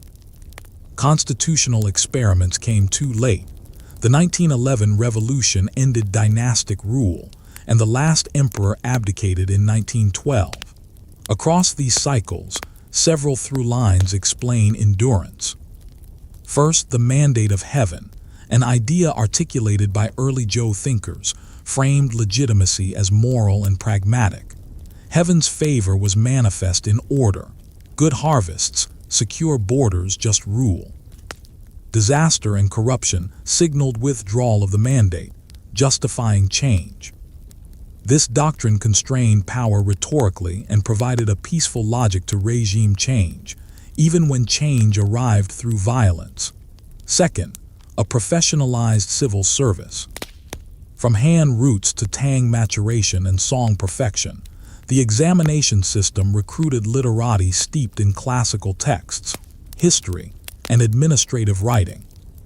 The system never erased privilege, wealth eased study, but it embedded merit norms into governance. Officials circulated through posts with checks from censors and boards. Archives and law codes accumulated institutional memory, allowing a new dynasty to restart the machine without reinventing it. Third, fiscal and infrastructural integration. The Grand Canal and a web of rivers and roads made moving grain, troops, and information routine by pre-modern standards. State monopolies or regulated markets, salt, tea and sometimes iron, provided reliable revenue. Census registers and land surveys undergirded taxation. Granary systems stabilized prices and famine relief when well managed. These levers tied distant prefectures to the capital's calendar. Fourth, a cultural commonwealth. From court to village, ritual and schooling shaped a shared elite language. Printing multiplied commentaries and law digests. Local academies trained generations in the same canon. Buddhism and Taoism, alongside ancestral rites and local cults, coexisted with Confucian public ideology. This blend anchored social life beyond the throne. When dynasties changed, community institutions endured. Foreign conquest did not reset the system so much as test its flexibility. The Yuan and Qing adapted Chinese fiscal and bureaucratic practices to imperial needs, while preserving their own elite structures. Governance was layered. Banner or tribal institutions atop county magistrates and provincial governors using familiar ledgers and law. The capacity to absorb conquerors into the governing grammar is one reason imperial China lasted so long. Technology and commerce reinforced stability. Paper, printing, porcelain, gunpowder, and the magnetic compass, pioneered and refined over centuries, altered warfare, navigation, and daily life. Song commercialization, Ming, Qing market integration, and expanding handicraft and proto-industrial sectors increased wealth and urban life. These gains came with challenges, regional inequality, silver dependence, and social strain, but they furnished resources that states could tax and mobilize. None of this implies unbroken harmony. Peasant uprisings, sectarian movements, court factions, and frontier wars recurred. Environmental shocks, floods of the Yellow River, droughts, and epidemics could unseat governments. Yet the deep structure, a civil service bound by law and text, a logistics spine in canals and roads, and a moral language linking ruler and ruled, allowed reconstruction after crisis. New dynasties often began by pruning taxes, repairing dikes, revising law codes, and resetting the exam system, a ritual of restoration recognizable across centuries.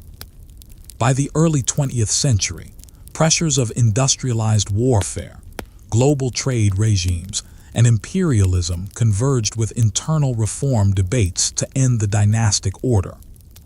Still, the long imperial era bequeathed administrative habits, infrastructural geography, and a canon of statecraft that continued to inform modern governance. When we read an edict about flood control or an exam essay weighing benevolence and law, we hear the voice of a state that outlasted most of its peers by making continuity its craft. In the next part, we leave capitals and exam halls for the roads and sea lanes that stitched Asia together. We will follow silk, paper, spices, and stories along caravan tracks and monsoon winds to see how exchange reshaped cultures from the Mediterranean to the Pacific. The Silk Road was never a single road. It was a mesh of tracks and sea lanes, a relay more than a highway that connected East Asia to Central Asia, South Asia, the Middle East, and the Mediterranean for over a millennium. The term itself is modern, coined in the 19th century by the geographer Ferdinand von Richthofen, but the networks it names are ancient, pragmatic, and resilient. Wherever merchants, monks, and envoys could move safely and profitably, a Silk Road existed. A pivotal spark came in the 2nd century BCE, when the Han court sought allies against powerful steppe confederations. The envoy Zhang, dispatched around 138 BCE, reached as far as Dayuan in the Fergana Valley and the lands of the Yuezhi. Though captured and delayed, he returned with intelligence about Central Asian states, horses, and markets. His reports helped pull the Hexi corridor and the Tarim basin into a Han diplomatic and military orbit, anchoring the eastern end of overland exchange. Geography shaped the routes. From Chang'an, Caravans passed through the Hexi corridor, oases like Wuwei and Zhang, then split north and south around the Taklamakan Desert, touching Dunhuang, Kucha, Khatan, and Kashgar before crossing the Pamirs towards Sogdiana and Bactria. To the west lay Parthian and later Sasanian Iran, the Syrian steppe, and the Mediterranean ports. At every leg, goods changed hands in caravanserais. A weaver in cotton did not need to know Rome. A glassmaker in the Levant did not need to know Luoyang. Trust was localized, but the system was continental. Silk gave the network its name because it traveled far and symbolized status. Early Chinese courts guarded sericulture closely, restricting the export of silkworm eggs and mulberry seedlings. Yet by late antiquity, silk production had spread.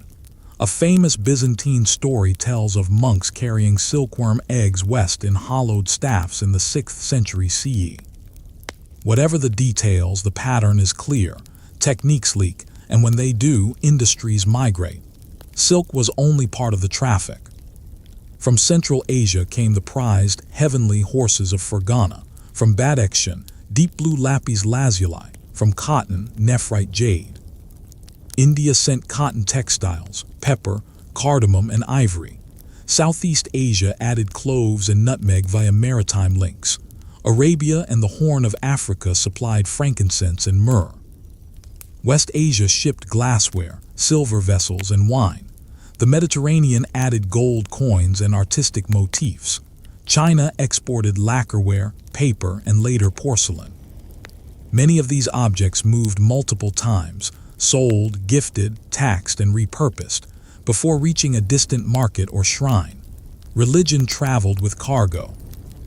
Buddhism moved out of the Indian subcontinent into Central Asia and China along these same corridors. Monks, pilgrims, and translators found patrons in oasis kingdoms. At Dunhuang's Magao caves, generations of donors carved chapels into desert cliffs and covered them with murals that blend Indian, Iranian, and Chinese styles. In the 4th-5th centuries, translators like Kumarajava worked in Chang'an to render Buddhist texts into elegant Chinese, shaping East Asian Buddhism. Pilgrims including Faxian, traveling c. 399–412, and Xuanzang, 629–645, journeyed to Indian monasteries and back, their records mapping an intellectual geography stitched by hospitality and doctrine. Other faiths also rode the routes. The Church of the East carried Christianity eastward. A stele erected in Chang'an in 781 commemorates a Christian community long settled there. After the 7th century, Islam spread across the Middle East and Central Asia through conquest, migration, and trade, integrating cities like Merv, Bukhara, and Samarkand into an Islamic intellectual world, law, astronomy, medicine, and philosophy, that conversed with Greek and Persian legacies while absorbing technologies from the East. The Kushan Empire, rising in the 1st century CE from Yuezhi foundations in Bactria and spreading across Gandhara and the northwestern subcontinent, was a key broker. Its position at the hinge of Central and South Asia supported sanctuary-rich Buddhist patronage and a money economy that connected Roman coins, Iranian silver, and Indian gold. In Gandhara, artists carved Buddhas with draped robes and wavy hair, translating Indian religious themes into forms influenced by Hellenistic and Iranian art. The blend was not imitation, but innovation, a visual language suited to monasteries on caravan routes. Overland travel favored the tough Bactrian camel, with 2 humps and dense winter coats for the cold deserts. Caravans moved in stages to oasis towns where water, fodder, and credit awaited. Caravanserais, fortified inns, offered walled courtyards, storerooms, stables, and often a bank of sorts. Merchants could deposit goods, record obligations, and settle accounts with local agents. In arid zones, Qanat systems, underground channels that tapped aquifers, made settlements possible, while watchtowers and patrols reduced banditry where states were strong. Documents show that Sogdian merchants, based in cities like Samarkand and Bukhara, were among the most agile of these intermediaries from the 4th to 8th centuries. Their letters and contracts, found in caches near Dunhuang and elsewhere, reveal family firms, partnerships, and far-flung networks. They learned languages and rituals, negotiated with kings and nomads, and carried not only goods but news, a market intelligence service that made profit possible in risky environments. Sea routes mattered as much as land. Seasonal monsoon winds across the Indian Ocean created predictable sailing windows. Ancient navigators certainly knew the winds.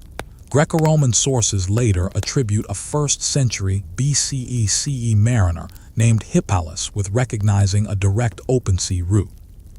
But monsoon seamanship predated any one figure. By the early centuries CE, Rome and Egypt's Red Sea ports like Berenike linked the Mediterranean to the Arabian Sea. Ships crossed to western India, trading for spices, textiles, and gemstones. Farther east, Malay polities such as Srivijaya, centered near Palembang, prospered as entrepots between the South China Sea and the Indian Ocean. Chinese ports, Guangzhou and later Quanzhou, grew into cosmopolitan harbors where Arabic, Persian, Southeast Asian, and South Asian merchants lived and worshipped. Information technologies followed the routes. Paper, developed in China by the early centuries CE, spread westward. By the 8th century, papermaking is documented in the Islamic world. Whether or not a single battle or incident transmitted the craft, the broader arc is secure. The technique moved, and with it, cheaper books became possible. In the centuries that followed, the Islamic book culture blossomed, copying commentaries and libraries, while China pushed printing technology, first woodblock and later movable type. States could nourish exchange or constrict it. The Tang Dynasty's 7th-8th century stability encouraged long-distance caravans and embassies, making Chang'an a magnet for scholars, musicians, and traders. After mid-8th century turmoil, roots remained but required more negotiation among regional powers. In the 13th century, the Mongol Empire reunited enormous stretches of Eurasia under a single overlordship. The Pax Mongolica strengthened security along main corridors with a relay post system, the YAM, that gave officials and approved travelers fresh mounts and shelter. Artisans, engineers, and physicians moved between courts. Maps and instruments circulated along with textiles and silver. Travelers from the Islamic world in Europe wrote admiringly, and sometimes skeptically, of cities and courts they visited under Mongol rule. The Silk Road's history also includes the movement of diseases. While precise pathways remain studied and debated, major pandemics in Eurasia likely used both caravan and maritime highways. In the 6th century, the so-called Justinianic plague devastated Mediterranean populations. In the 14th century, the Black Death spread from Inner Eurasia and the Black Sea across the Middle East and Europe, reshaping demography and economies. Exchange brings prosperity and vulnerability. One common misconception imagines lone caravans completing the entire journey from China to Rome. In reality, trade was segmented. A bolt of silk might pass from a Chinese merchant to a Sogdian agent in Kucha, change hands again at Samarkand, join a Parthian or Sasanian caravan to Mesopotamia, and then be shipped on to a Levantan port. Each region added value, repackaging, dyeing, embroidering, or setting gems. This relay system reduced risk. Merchants specialized in routes they knew and trusted. Another simplification is to think of East meets West as a single civilizational encounter. The Silk Road wove many edges together: Chinese, Tibetan plateaus, Turkic steppes, Iranian plateaus, Indian plains, Arabian deserts, African coasts. Languages: Chinese, Sanskrit, Prakrits, Sogdian, Bactrian, Middle Persian, Arabic, Greek, Latin, and scripts met on the same bills of lading and temple walls. Translation was a daily craft, not a miracle. Receipts, treaties, sutras, and hymns all needed to cross boundaries. Artistic forms testify to this crossing. Gandharan reliefs combine Hellenistic drapery with Buddhist themes. Sasanian silver bowls turn up in Chinese tombs. Tang Sankai ceramics borrow motifs that traveled through Sogdiana. Central Asian wall paintings depict musicians with instruments of distant origin. Even cuisine shows traces. Citrus, sugar, and spices appear in new combinations as gardens and kitchens learned from travelers. Political frontiers rose and fell, but economic logic persisted. Where road, water, and security aligned, trade followed. When major empires fractured and banditry rose, merchants shifted to maritime routes, which often offered lower costs and higher volumes for bulk goods. By the 10th–14th centuries, the Indian Ocean world linked East Africa, Arabia, India, Southeast Asia, and China in dense seasonal circuits. Junks and dhows carried ceramics, metals, timbers, and foods in quantities caravans could not match, while the overland Silk Roads remained crucial for high value, low bulk goods, and for religious and diplomatic traffic. The social infrastructure of exchange is easy to miss but essential. Diaspora communities, Sogdian, Persian, Arab, Tamil, and others, established temples, mosques, and guilds in foreign ports, offering credit, arbitration, and ritual familiarity to newcomers. Trust instruments, partnership contracts, letters of credit, and seals let merchants transact with distant partners. Measurements and coinage varied by region, but brokers kept conversion tables in their heads and in their ledgers. The Silk Road was not a road to unity so much as a lesson in coordination. States levied duties and offered protection. Nomad confederations demanded tribute and granted passage. City elites financed caravans and festivals. Monasteries provided lodging to travelers and copied texts.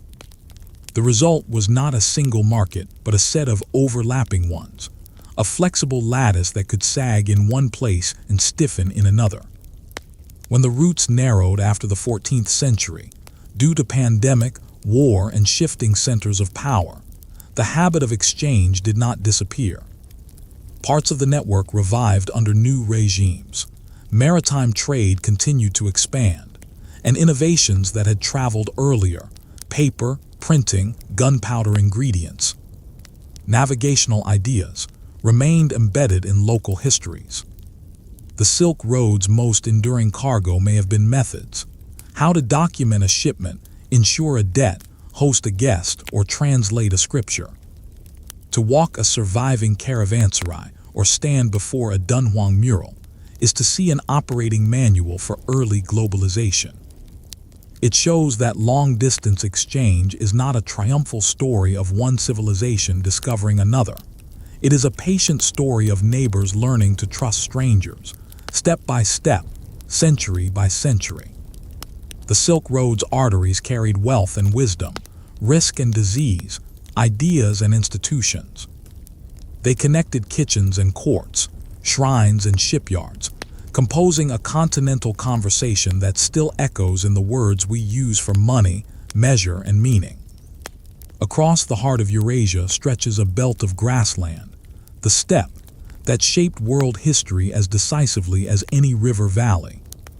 From the Black Sea to Mongolia, mobile pastoralists harnessed horses, composite bows, and a culture of movement to build empires that struck settled civilizations with speed and shock. Their states rose quickly, sometimes vanished as fast, and often left behind institutions and dynasties that outlived the camps that birthed them. Life on the steppe organized around herds, sheep, horses, cattle, and in some regions camels. Households moved seasonally to find pasture. Mobility was not a romantic choice. It was an ecological solution. Over centuries, steppe peoples perfected technologies that made mobility decisive in war: The laminated composite bow, wood, horn, sinew with high draw weight, saddles that stabilized riders, and, by late antiquity, metal stirrups that improved shock and archery from the saddle. Mounted archers could appear, strike from distance, feign retreat, and return before a slow infantry column had formed ranks. The earliest great steppe power known to literate neighbors were the Scythians and related Saka and Sarmatian groups. Prominent from the 7th to 3rd centuries BCE, around the North Black Sea and Central Asian steppes. Greek writers described Scythian horse archers and their fast, hit-and-run tactics. Archaeology adds Kurgan burials with rich horse gear and weaponry. These peoples were not a single empire so much as allied confederations, but they demonstrated a steppe constant, influence measured by range, not walls. Eastward, a more centralized steppe state emerged, the Xiongnu, around the late 3rd century BCE under Madu Chanyu reigning c. 209–174 BCE. Xiongnu Confederation forged a polity that challenged the newly unified Qin and then Han China. Han emperors alternated between war and diplomacy, sending gifts and princesses in Hekkan marriage alliances, then campaigning deep into the steppe. By the 1st century CE, internal splits divided the Xiongnu into northern and southern branches. Some groups moved west. The Han learned a lasting lesson. Cavalry and logistics in arid zones decide distant frontiers. The Huns, active on Rome's late antique horizons in the 4th–5th centuries CE, exemplify steppe mobility in the west. Their exact links to earlier inter-Asian groups remain debated, but their tactics were familiar: composite bows from horseback, rapid marches, and political pressure that rearranged neighbors. Under Attila, R. 434–453, the Huns extracted tribute from the Eastern Roman Empire and struck into Gaul and Italy before splintering after his death. They left few inscriptions, but they forced empires to reconfigure defenses and diplomacy. Between China and Iran, pastoral polities rose and fell in quick succession. The Avars appeared in Eastern Europe in the 6th century. The Hephthalites, often called White Huns, dominated parts of Central Asia and northern India in the 5th–6th centuries, before Sasanian and Turkic blows broke their power. These formations were not mere raiders. They taxed caravan routes, brokered alliances, and integrated artisans and scribes from conquered towns, creating hybrid courts where felt tents stood beside imported silks. A major turning point came with the rise of the Tuğuks, often called the Göktürks in modern usage, who founded the first Turkic Khaganate in the mid-6th century. From c. 552, they defeated the Ruran and built an empire stretching from Mongolia to Central Asia. Old Turkic runiform inscriptions, notably the Orkhon inscriptions of the early 8th century, commemorate rulers and moralize about unity and betrayal, offering rare steppe voices in their own words. The Khaganate split into eastern and western halves. It collapsed and revived, proving the steppe pattern. Confederations depend on charismatic leadership, but also on control of trade corridors and compliant vassals. In the later 8th century, the Uyghur Khaganate, 744–840, dominated Mongolia. They allied with the Tang Dynasty to suppress the Lushan rebellion in 756, receiving silk and trade privileges in return. Uyghur elites adopted Manichaeism as a court religion. After the Khaganate fell in 840, many Uyghurs migrated to the Tarim Basin, where they sustained literate urban cultures that later transmitted manuscripts and art, now central to Silk Road scholarship. West of the Caspian, the Khazar Khaganate, 7th–10th centuries, controlled lower Volga trade and balanced between the Byzantine Empire and the Islamic caliphates. Their urban centers taxed goods moving between the steppe, the Caucasus, and the Black Sea. While famous for elite religious choices recorded in later sources, their enduring historical role was strategic, a gatekeeping state for Eurasian commerce. Steppe empires were political as well as military innovations. A Khagan or Khan united clans through marriage alliances, oath rituals, and distributions of plunder and pasture. Rulers appointed subkhans over wings, east-west, and hundreds or thousands organized in decimal units, a structure that reappears in later Mongol organization. Tribute was not only cash, it was people hostages to ensure loyalty, livestock, and, crucially, sedentary specialists who could write accounts and mint coins. From the 10th and 11th centuries, Turkic groups moved more deeply into the Islamic world. The Seljuks, originating on the steppe, entered Iran and Iraq, taking Baghdad in 1055 as protectors of the Abbasid Caliph. Alp Arslan's victory over Byzantium at Manzikert in 1071 opened most of Anatolia to Turkic settlement. The Great Seljuk Empire, 11th–12th centuries, blended steppe cavalry with Persian bureaucratic tradition. Viziers managed Diwan chancelleries. IQT, a Letter 2BF land-grant systems financed troops. And madrasas fostered Sunni learning. This synthesis, nomad power plus sedentary administration, became a durable model from Iran to Syria and Anatolia. The most famous and feared steppe empire arose in the early 13th century.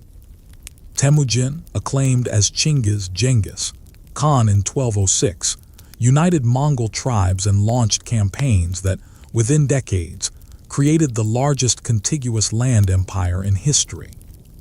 The Mongols combined classic steppe tactics with rigorous organization, decimal units, Arban, Jaghun, Mingan, Tumen, scout screens and feigned retreats, and an empire-wide relay post Yam that moved orders and intelligence swiftly. Siegecraft, absorbed from Chinese and Muslim engineers, turned mobile archers into city takers. Mongol governance was pragmatic. Censuses counted subjects for taxation and corvée. Religious communities received protections in exchange for loyalty. Roads were secured to keep caravans moving. The empire soon split into khanates. The Yuan in China, established 1271, ruling to 1368. The Ilkhanate in Iran and Iraq, 1250s, 1330s. The Chagatai in Central Asia. And the Golden Horde across the steppe, north of the Black and Caspian Seas. Even divided, the system sustained a 13th century Pax Mongolica that made transcontinental travel safer for envoys and merchants than before or after. Timur Tamerlane, rising from Transoxiana in the 1370s, built a new conquest state that reached from Syria to Delhi. Though it lacked the administrative reach and cohesion of the earlier Mongol Empire.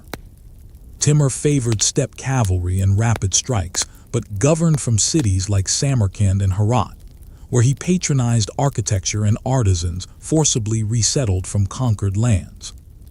His heirs, the Timurids, became famed cultural patrons even as their empire fragmented in the 15th century. Why did steppe empires rise so often and project force so far? Ecology and economics offer answers. Nomad societies required wide ranges. Leaders who could unify clans also controlled long caravan corridors and could tax exchange instead of only raiding it. Horses and remount strings let armies cover 80–100 kilometers in a day under favorable conditions, logistical reach that outpaced infantry states. The bow's effective range, combined with disciplined maneuver and feigned flight, shredded heavy formations unprepared for elastic battlefields. But mobility alone does not explain success. Steppe polities excelled at coalition politics. Khans distributed plunder and pasture to bind followers, took hostages from allied and subdued groups, and married strategically into sedentary elite families.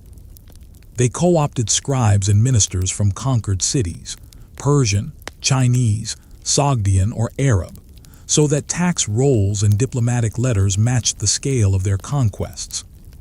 In short, they turned movement into management. Religion in the steppe empires was varied and adaptive.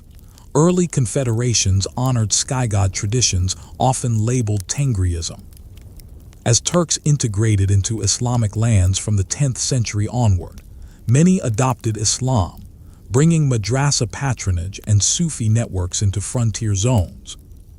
The Uyghurs embraced Manichaeism at court. Nestorian Christian communities dotted Inner Asia. The Mongols initially extended broad tolerance, with Buddhist, Muslim, Christian, and Taoist clerics present at different courts. Conversion policies were often pragmatic. Faiths that stabilized rule were favored. The stirrup often gets credit as a decisive invention of mounted dominance. A note of accuracy helps. Basic forms of foot supports appeared in South Asia by the late centuries BC-CE. The metal stirrup spread across Eurasia by the 4th-6th centuries CE. It enhanced stability for shock and archery, but did not create horse warfare from nothing. Steppe excellence predated stirrups and continued after. It was the full system: horse breeding, saddlery, archery training from youth, and operational art that made their armies formidable. Interactions with settled empires were not one-sided conquest stories. Trade and tribute often outweighed plunder. Steppe elites prized grain, textiles, metal goods, and luxury items. Sedentary courts valued horses, furs, and military service. Diplomatic marriages knit polities. The Han traded silk for horses with steppe partners. Tang China bought peace and war aid with silk allocations. Islamic and Byzantine courts hired steppe cavalry as guards and auxiliaries. Over time, many steppe elites settled, adopted local scripts and religions, and founded dynasties that looked less like camps and more like courts. The same mobility that enabled conquest made continuity difficult. Succession disputes, since charismatic authority did not always map to clear primogeniture, split confederations. Droughts and harsh winters killed herds and destabilized politics. When access to trade routes shifted, revenue collapsed. Many steppe empires were thus brilliant but brief, yet their institutional legacies persisted: postal relays, decimal organization, census habits, and a taste for governing through layered intermediaries. Consider 3 durable imprints. First, Eurasian connectivity. Steppe polities protected and taxed the Silk Road corridors, encouraging the movement of paper, gunpowder ingredients, techniques, and ideas. Second, military repertoires. Feigned retreat, massed horse archery, and operational mobility forced agrarian empires to reform armies. More cavalry, better scouting, and improved fortifications. Third, imperial synthesis. From the Seljuks, Persianate sultanates to the Yuan's multi-ethnic administration. Steppe rulers proved that you could ride out of the grasslands and govern cities by adopting, not erasing, their bureaucracies. By the early modern era, firearms, fortified Thrace-Italian walls, and oceanic trade altered the calculus. Steppe tactics still mattered. Cossacks, Kazakhs, and Dzungars remained potent, but gunpowder states narrowed nomad strategic options. Even so, echoes of the steppe endured in the Ottoman, Safavid, and Mughal courts, which blended Turco-Mongol political culture with Islamic and local traditions. To read the steppe's history is to see Eurasia as a single problem set: how to move, feed, and rule across distance. Nomad empires answered with horses and tents. Agrarian empires answered with canals and granaries. Between them, a long conversation unfolded, sometimes in arrows, sometimes in treaties, that shaped the map from the Rhine to the Yellow River. Far from being mere destroyers, steppe rulers were architects of connection. They turned wind and grass into geopolitics. The story of Islamic empires in Asia is not a single line of conquest, but an evolving architecture of rule, law, learning, and trade that stretched from Arabia to the Malay world. Between the 7th and early 20th centuries, Muslim polities in West, Central, South, and Southeast Asia reorganized power around scripture and scholarship, built bureaucracies suited to vast terrains, and plugged port cities and caravan hubs into one of history's great commercial systems. The origins are precise. In 622 CE, the Prophet Muhammad migrated from Mecca to Medina, the Hijra, which marks year 1 of the Islamic calendar. By 632, at his death, much of Arabia had accepted Islam.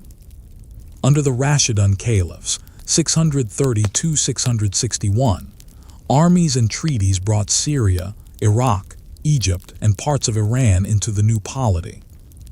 Administration leaned on existing tax registers and local elites, while Islamic norms began to guide jurisprudence and governance. The Umayyad Caliphate, 661–750, ruling from Damascus, extended control across the Iranian plateau and into Transoxiana and the Indus Valley's fringes. Arabic became the language of administration for core offices. Coinage reforms produced distinct Islamic gold dinars and silver dirhams. Governance was pragmatic. Provincial governors balanced Arab tribal interests with non-Arab subjects, while early jurists articulated principles that would crystallize into schools of law madhabs in the following centuries. In 750, the Abbasids seized power and founded Baghdad, formerly 762 on the Tigris, making it the nerve center of an Afro-Eurasian world.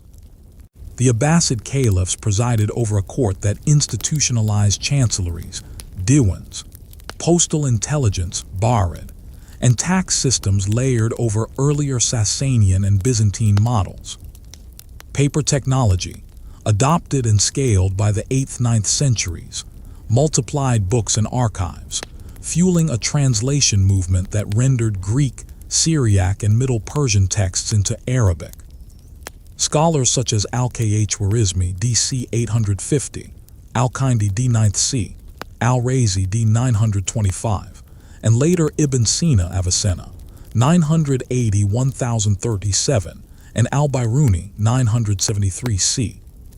1050, worked in courts and cities across Iran and Central Asia, integrating mathematics, medicine, astronomy, and philosophy into curricula that circulated from Bukhara to Ray. Power, however, was distributed. In the 9th–10th centuries, semi-autonomous dynasties governed under nominal Abbasid suzerainty. The Samanids, 819–999, ruling in Transoxiana and Khurasan from Bukhara and Samarkand, patronized a Persianate literary revival. Ferdowsi's Shahnameh would later crystallize this tradition, and minted dirhams that moved with Viking traders as far as northern Europe. The Buyids, mid-10th century, entered Baghdad in 945, commanding the caliphal court. In 1055, the Seljuk Turks displaced them, bringing new military organization and a Sunni revival tied to madrasas. The Seljuks, 11th–12th centuries, built sultanates across Iran, Iraq, and Anatolia while keeping Abbasid caliphs as symbolic heads. Viziers like Nizam al-Mulk established the Nizamiya madrasas to train jurists and officials in hadith, law, and Arabic letters. The IQ letter 1E6D, A Macron letter 2BF system, assigned tax rights from specific lands to military officers in lieu of cash pay, stabilizing cavalry forces without overstraining treasuries. Caravanserais dotted the routes. Fortified RIB A Macron letter 1E6D S guarded frontiers, and cities like Isfahan, Nishapur, and Ray anchored a Persianate administrative culture that blended Turkic arms with Iranian chancery craft. Eastward, two frontier powers bridged Iran and India. The Ghaznavids, c. 977–1186, from Ghazni, raided into the North Indian plains and patronized scholars. Al-Biruni wrote on India at their court. The Ghurids' 12th, early 13th centuries followed, and their commanders established the Delhi Sultanate, 1206–1526. From Delhi, successive dynasties, Mamluk, Khalji, Tughlaq, Sayyid, and Lodi, governed much of northern India. They deployed Persian as the administrative language, expanded irrigation and market towns, and sponsored mosques, madrasas, and Sufi hospices. Conversion in South Asia spread less by edict than by settlement and socio-religious networks, especially via Sufi orders such as the Kishtiya and Suhrawardiya, whose hospices, khanqahs, provided food, arbitration, and a path of devotion that appealed across caste and clan lines. The Mongol conquests shattered many 13th century regimes, including the Abbasid capital. Baghdad fell in 1258, yet Mongol Khanates soon adopted aspects of Islamic rule. The Ilkhanate in Iran converted to Islam by the late 13th, early 14th century, under Ghazan R. 1295–1304. Coinage, taxation, and irrigation policy were reformed, and scholars compiled histories in Persian that set a pattern for later courts. In Central Asia, the Chagatai Ulus evolved through conversions and Turkicization. By the 14th–15th centuries, Timur, Tamerlane R. 1370–1405, forged a conquest state from Samarkand.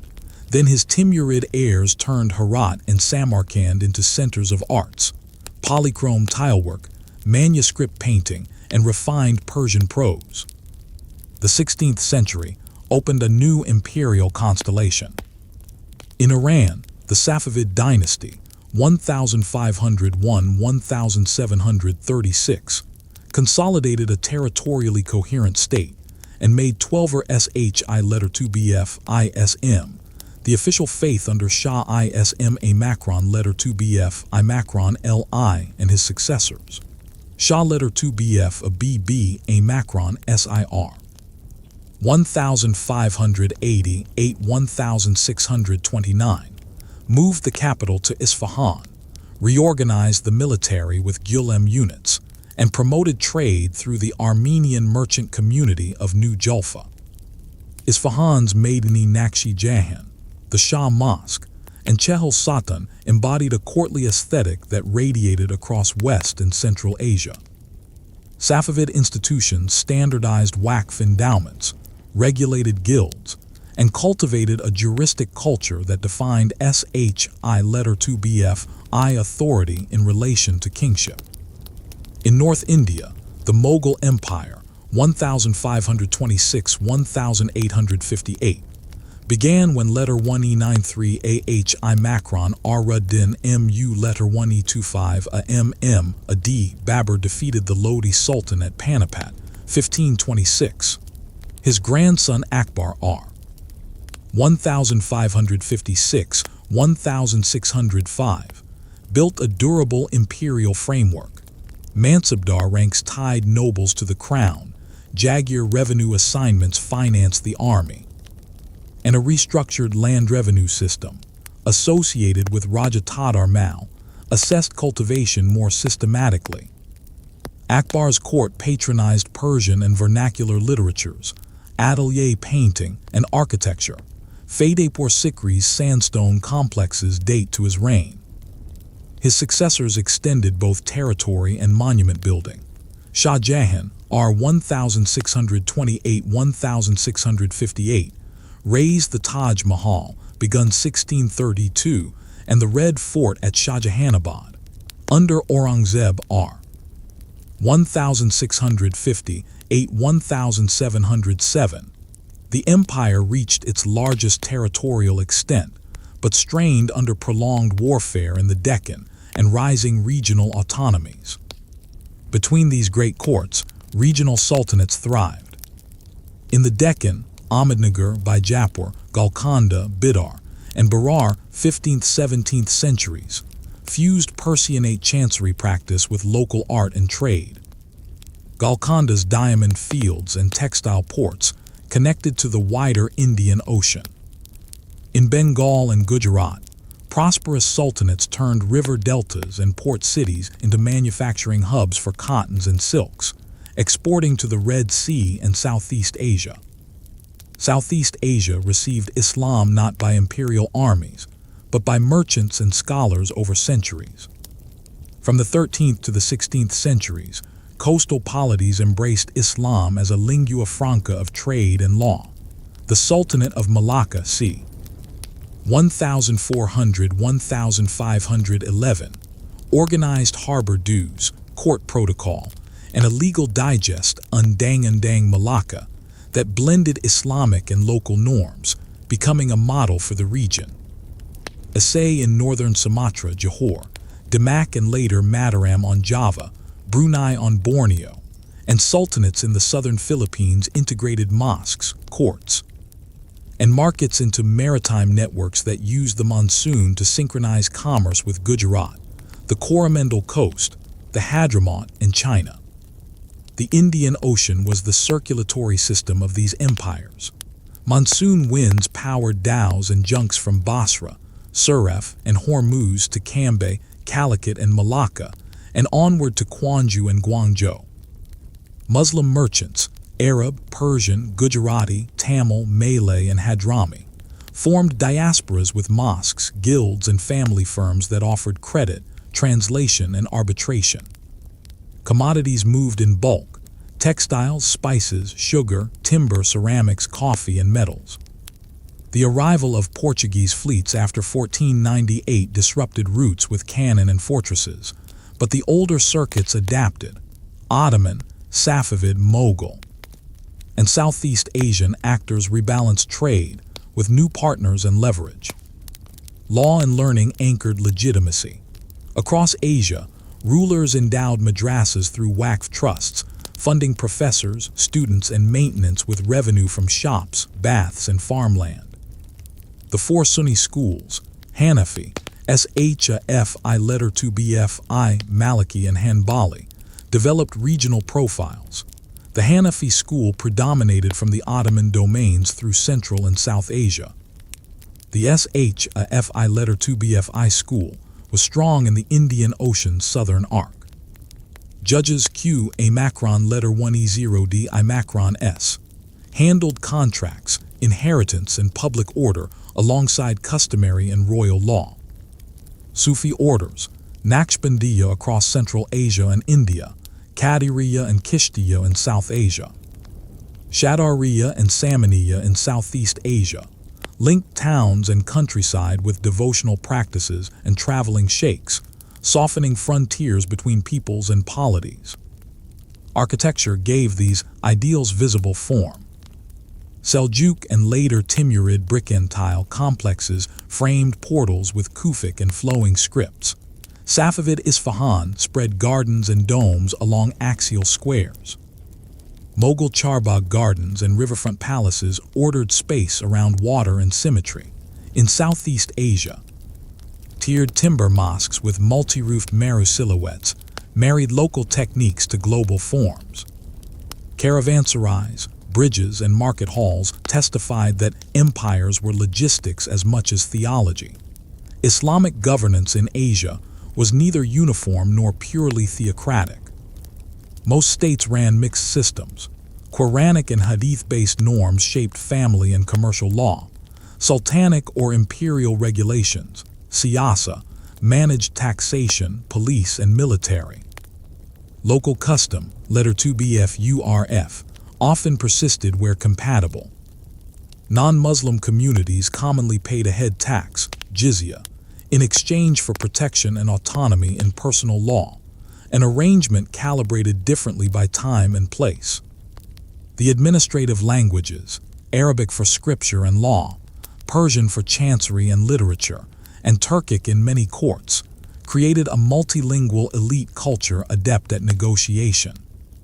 Moments of rupture are clear. The Mongol sack of Baghdad in 1258 ended Abbasid political centrality. though a ceremonial caliphate reappeared in Cairo. The 17th–18th centuries saw Safavid decline, ending 1736, Mughal fragmentation after 1707, and the rise of regional powers and, later, European companies turned territorial states. Yet institutional habits persisted. Revenue survey, standardized weights, courtly Persian, codified endowments, and a networked Islamic scholarship that could regenerate authority even when dynasties fell. Consider 3 durable contributions of Asia's Islamic empires. First, connectivity. They stabilized and taxed nodal corridors, Transoxiana's caravan cities, the Iranian plateau's passes, and the Indian Ocean's ports, keeping ideas and commodities in motion. Second, institutional synthesis. Turkic military structures, Persian bureaucratic craft, and Arabic legal theological scholarship fused into a governing repertoire flexible enough to operate from Bukhara's Medina to Bengal's Delta. Third, cultural commonwealth. A shared canon of texts, arts, and rituals traveled across languages, enabling cities thousands of kilometers apart to converse in law and letters. These polities were not without coercion. Rebellions, purges, and sectarian conflict scar the record, but their longevity rested on routine. Rice assessed, canals dredged, caravans escorted. Endowments audited, students examined, contracts witnessed. Faith supplied a moral grammar, power supplied roads and courts. Together, they shaped an Asian world where a scholar from Bukhara could teach in Delhi, a merchant from Gujarat could settle in Malacca, and a jurist from Isfahan could advise in Herat, continuities that made a continent legible to itself. In the next part, we follow an empire that, for a century, stitched most of Eurasia's land routes under one command, the Mongol moment, to see how steppe logistics, siege science, and administrative pragmatism scaled exchange and fear across an entire world region. In 1206, a council of steppe leaders on the Anan, Karelin watershed acclaimed Temujin as Genghis Khan. What followed in less than a century was without precedent. The largest contiguous land empire in history, built by cavalry and intelligence, siege science learned from conquered engineers, and a meticulous administrative instinct for counting people, parcels, and horses. The Mongol moment did not erase older civilizations. It overlaid them with a logistical grid that briefly stitched Eurasia together. Steppe warcraft supplied the engine. From youth, riders trained for mounted archery with laminated horn, wood, sinew bows of high draw weight. Armies were organized in decimal units: Arban 10, Jaghun 100, Mingan 1000, and Tumen 10,000, allowing flexible combination and command. Mobility was multiplied by remounts. Scouts screened the front. Feigned retreats unhinged enemies who pursued too far. The cavalry arm, however, was only half the story. Mongol commanders absorbed siege and engineering expertise from North China and the Islamic world, torsion, and crucially by the mid-1200s, counterweight trebuchets that hurled stone and fire with devastating accuracy. The first targets lay close. In 1209–1210, the Tangut state of western Xia bowed to Mongol force. In 1211, campaigns opened against the Jin dynasty in North China. Mongol cavalry exploited Jin weaknesses in open country, and with Chinese engineers, learned to reduce fortified cities.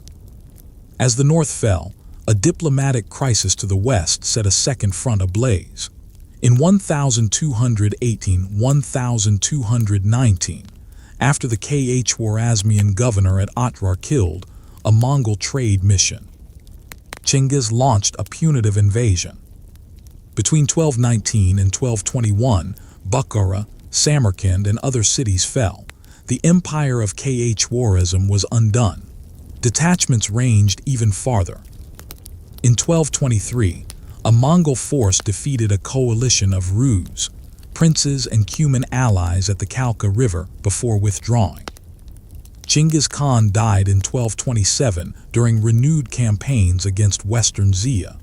Succession, according to the family's agreed order, elevated his son Urgedei as Great Khan in 1229. Under Urgedei, operations regained tempo. The Jin were finished by 1234 in concert with allied forces from the south, and from 1236, a western host under Badu and Subadeh moved across the steppe, taking Volga, Bulgaria, sacking Kiev, 1240, and defeating European coalitions at Liegnitz, Legnica, and Mohyl, 1241. The European advance halted not from defeat in battle, but from politics at the core. In 1241, news of Urgedei's death triggered the recall of princes for a new election. The empire's custom of consensus among senior royals checked frontier momentum. Even this pause reveals the system's strength. Operations could stop in one theater while continuing in others, because the leadership could rely on an organizational language shared across continents. The empire was also a courier state. The Yam, an empire-wide relay network, spaced posts a day's ride apart, stocked with fodder and fresh mounts.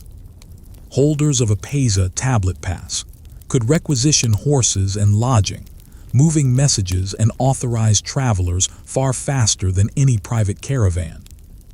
Administratively, censuses enumerated households for levy and tax. Registers identified artisans, smiths, and scribes for service. The Mongols adopted the Uyghur script to write Mongolian for official use, while chancelleries in conquered lands continued in Persian, Chinese, Turkic, and other tongues. Pragmatism, not uniformity, made the empire legible. A second transformation came with Kublai, a grandson of Chinggis.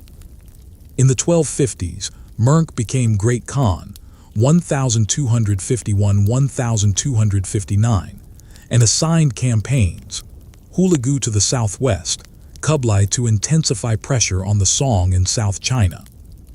Hulagu's armies took Baghdad in 1258, ending the Abbasid Caliphate's political centrality and establishing the Ilkhanate in Iran and Iraq.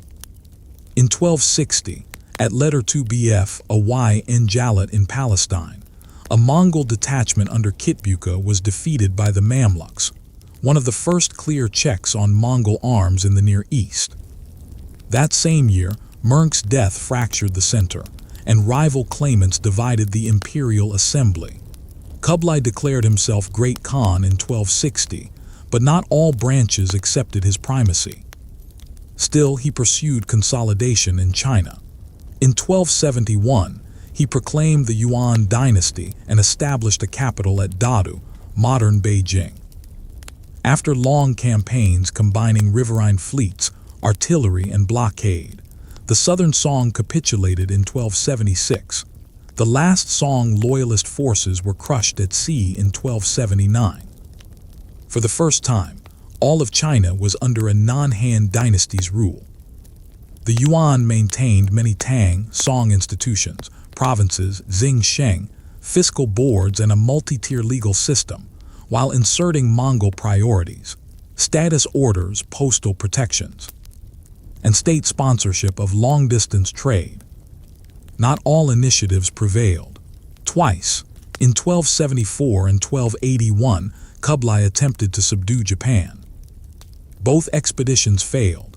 Logistics across open water, stout Japanese resistance, and storms, remembered in later Japanese tradition as kamikaze, divine winds, destroyed fleets and morale. In Southeast Asia, Yuan armies reached D-letter 1EA1 IV, I-letter 1EC7T, Vietnam and Champa, but faced resilient local states and climate. Expeditions were costly and indecisive. These limits mattered. The Mongol system excelled on continental interiors. Across monsoon seas and forests, its advantages narrowed. Westward, the post-1250 world settled into plural Mongol khanates. The Golden Horde, founded by Badu, governed the steppe and forest zones north of the Black and Caspian Seas, with capitals at Sarai on the lower Volga. It drew tribute from Rus, principalities, and controlled trade arteries linking Central Asia to Eastern Europe. The Chagatai realm held Central Asia's oases and pastures, evolving through the 14th century with shifting coalitions. The Ilkhanate in Iran under rulers like Ghazan R. 1295–1304 reformed coinage, taxation, and irrigation. Ghazan's conversion to Islam repositioned the court among its subjects. Across these states, learned men compiled histories, most famously Rashid al-Din's early 14th century Compendium of Chronicles, that recorded both Mongol genealogies and wider Eurasian narratives. Religious policy was, on the whole, ecumenical by design. Early great Khans extended protections to Buddhist, Christian, and Muslim communities. Tax exemptions and charters recognized clerical roles in exchange for loyalty. Over time, Khanates aligned with dominant local faiths: Buddhism in Yuan China, Islam in the Ilkhanate, and later the Golden Horde, but the practical habit of toleration, especially for merchants and artisans, persisted because it served revenue and stability. Commerce flourished under armed peace. With major corridors under one hegemonic umbrella, caravans moved with fewer customs barriers and less banditry. The Ordog system, state-backed merchant partnerships, pooled capital and risk. The yuan experimented with paper money, jiacha, backed by fiscal grain and precious metal reserves, easing large transactions. Credit chits, weights and measures under official oversight, and a postal-backed guarantee regime reduced friction across languages and laws. Artisans, doctors, and engineers, Persian, Arab, Chinese, Turkic, traveled on Pesa credentials between courts. Techniques in map-making, astronomy, and medicine circulated along with textiles and silver. The Pax Mongolica also carried danger. While exact paths are debated, the mid-14th century Black Death spread from Inner Eurasia to the Black Sea and across the Middle East and Europe. Its velocity, abetted by dense trade and military movement. Connectivity, so prized by Khans and merchants, meant microbial exchange too. The pandemic's demographic shock helped destabilize revenue systems from the Mediterranean to North China. The empire's decline was not a single fall, but a series of regional reckonings. In Yuan China, floods, famines, and fiscal strain, exacerbated by military costs and the challenge of managing a multi-ethnic elite, fed rebellions. In 1368, the Ming captured Dadu. The Yuan court retreated to the steppe as the Northern Yuan. In Iran, the Ilkhanate fragmented in the 1330s after a sequence of short reigns. Successor polities contended for the plateau. The Golden Horde fractured into successor khanates over the 15th century, reshaped by new trade routes and rising Muscovy. In Central Asia, Timur rose in the 1370s, reassembling a conquest state that claimed Chinggisid legitimacy via marriage and patronage, even as it charted its own path. Myths obscure some institutions that do matter.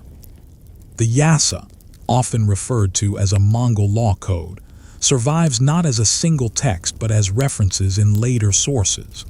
What is clear is that customary law and decrees regulated duty, theft, flight of soldiers, and the postal system. More tangible are the censuses, tax books, and registers, paper trails in Chinese, Persian, and Uyghur scripts that show a fiscal state as attentive to granaries and bridges as to banquets. The Mongol achievement was managerial as much as martial. The empire's cultural footprint outlasted its borders. In China, the Yuan period saw drama and vernacular fiction flourish. In Iran and Central Asia, manuscript painting and historiography reached new syntheses. In the steppe and forest zones, political vocabulary Khan or the horde, Ulu's realm, entered the lexicon of successor states. Administrative habits, relay posts, census cycles, merit for artisans regardless of origin, protections for merchants, became part of Eurasia's governing toolkit. One can summarize the Mongol moment as three convergences. First, military technique and organization scaled. Mobile archery plus siege engineering and disciplined command produced a force that could crack both field armies and walled cities. Second, information and movement scaled. The Yam, Pesa, and multilingual chancelleries turned wide space into coordinated space. Third, exchange scaled. Goods, people, and ideas crossed frontiers in volumes and with guarantees unmatched for centuries before or after. Yet the Mongols did not seek a single civilization. They sought obedience, revenue, and order sufficient to keep armies fed and roads safe. Where existing elites could deliver that, they were retained. Where they could not, they were replaced. This cold clarity explains both the empire's brutal episodes and its cosmopolitan pockets. A court that could burn a city might also hire its engineers and spare its weavers, if the registers said they were needed tomorrow. By the early 15th century, the Great Experiment had become a family of memories. Successor states invoked Chinggisid lineages. Merchants still preferred routes first secured under the Khans. Scholars cited histories compiled in their courts. The continent the Mongols briefly united did not stay united, but the habit of thinking across it, of measuring campaigns and caravans at the scale of thousands of kilometers, remained. For a long human moment, the steppe taught Eurasia to move as one. By the early 18th century, many of Asia's old imperial orders, Mughal, Safavid, late Ming-Qing structures at strain, faced challenges they had not encountered at such scale: mobile global capital, gunnery at sea, and European chartered companies that blended trade with sovereignty. What followed was not a single decline, but a series of regional reckonings. Some states fragmented, some reformed, and others were colonized outright. Out of this turbulence came new infrastructures, new forms of rule, and, ultimately, modern national movements.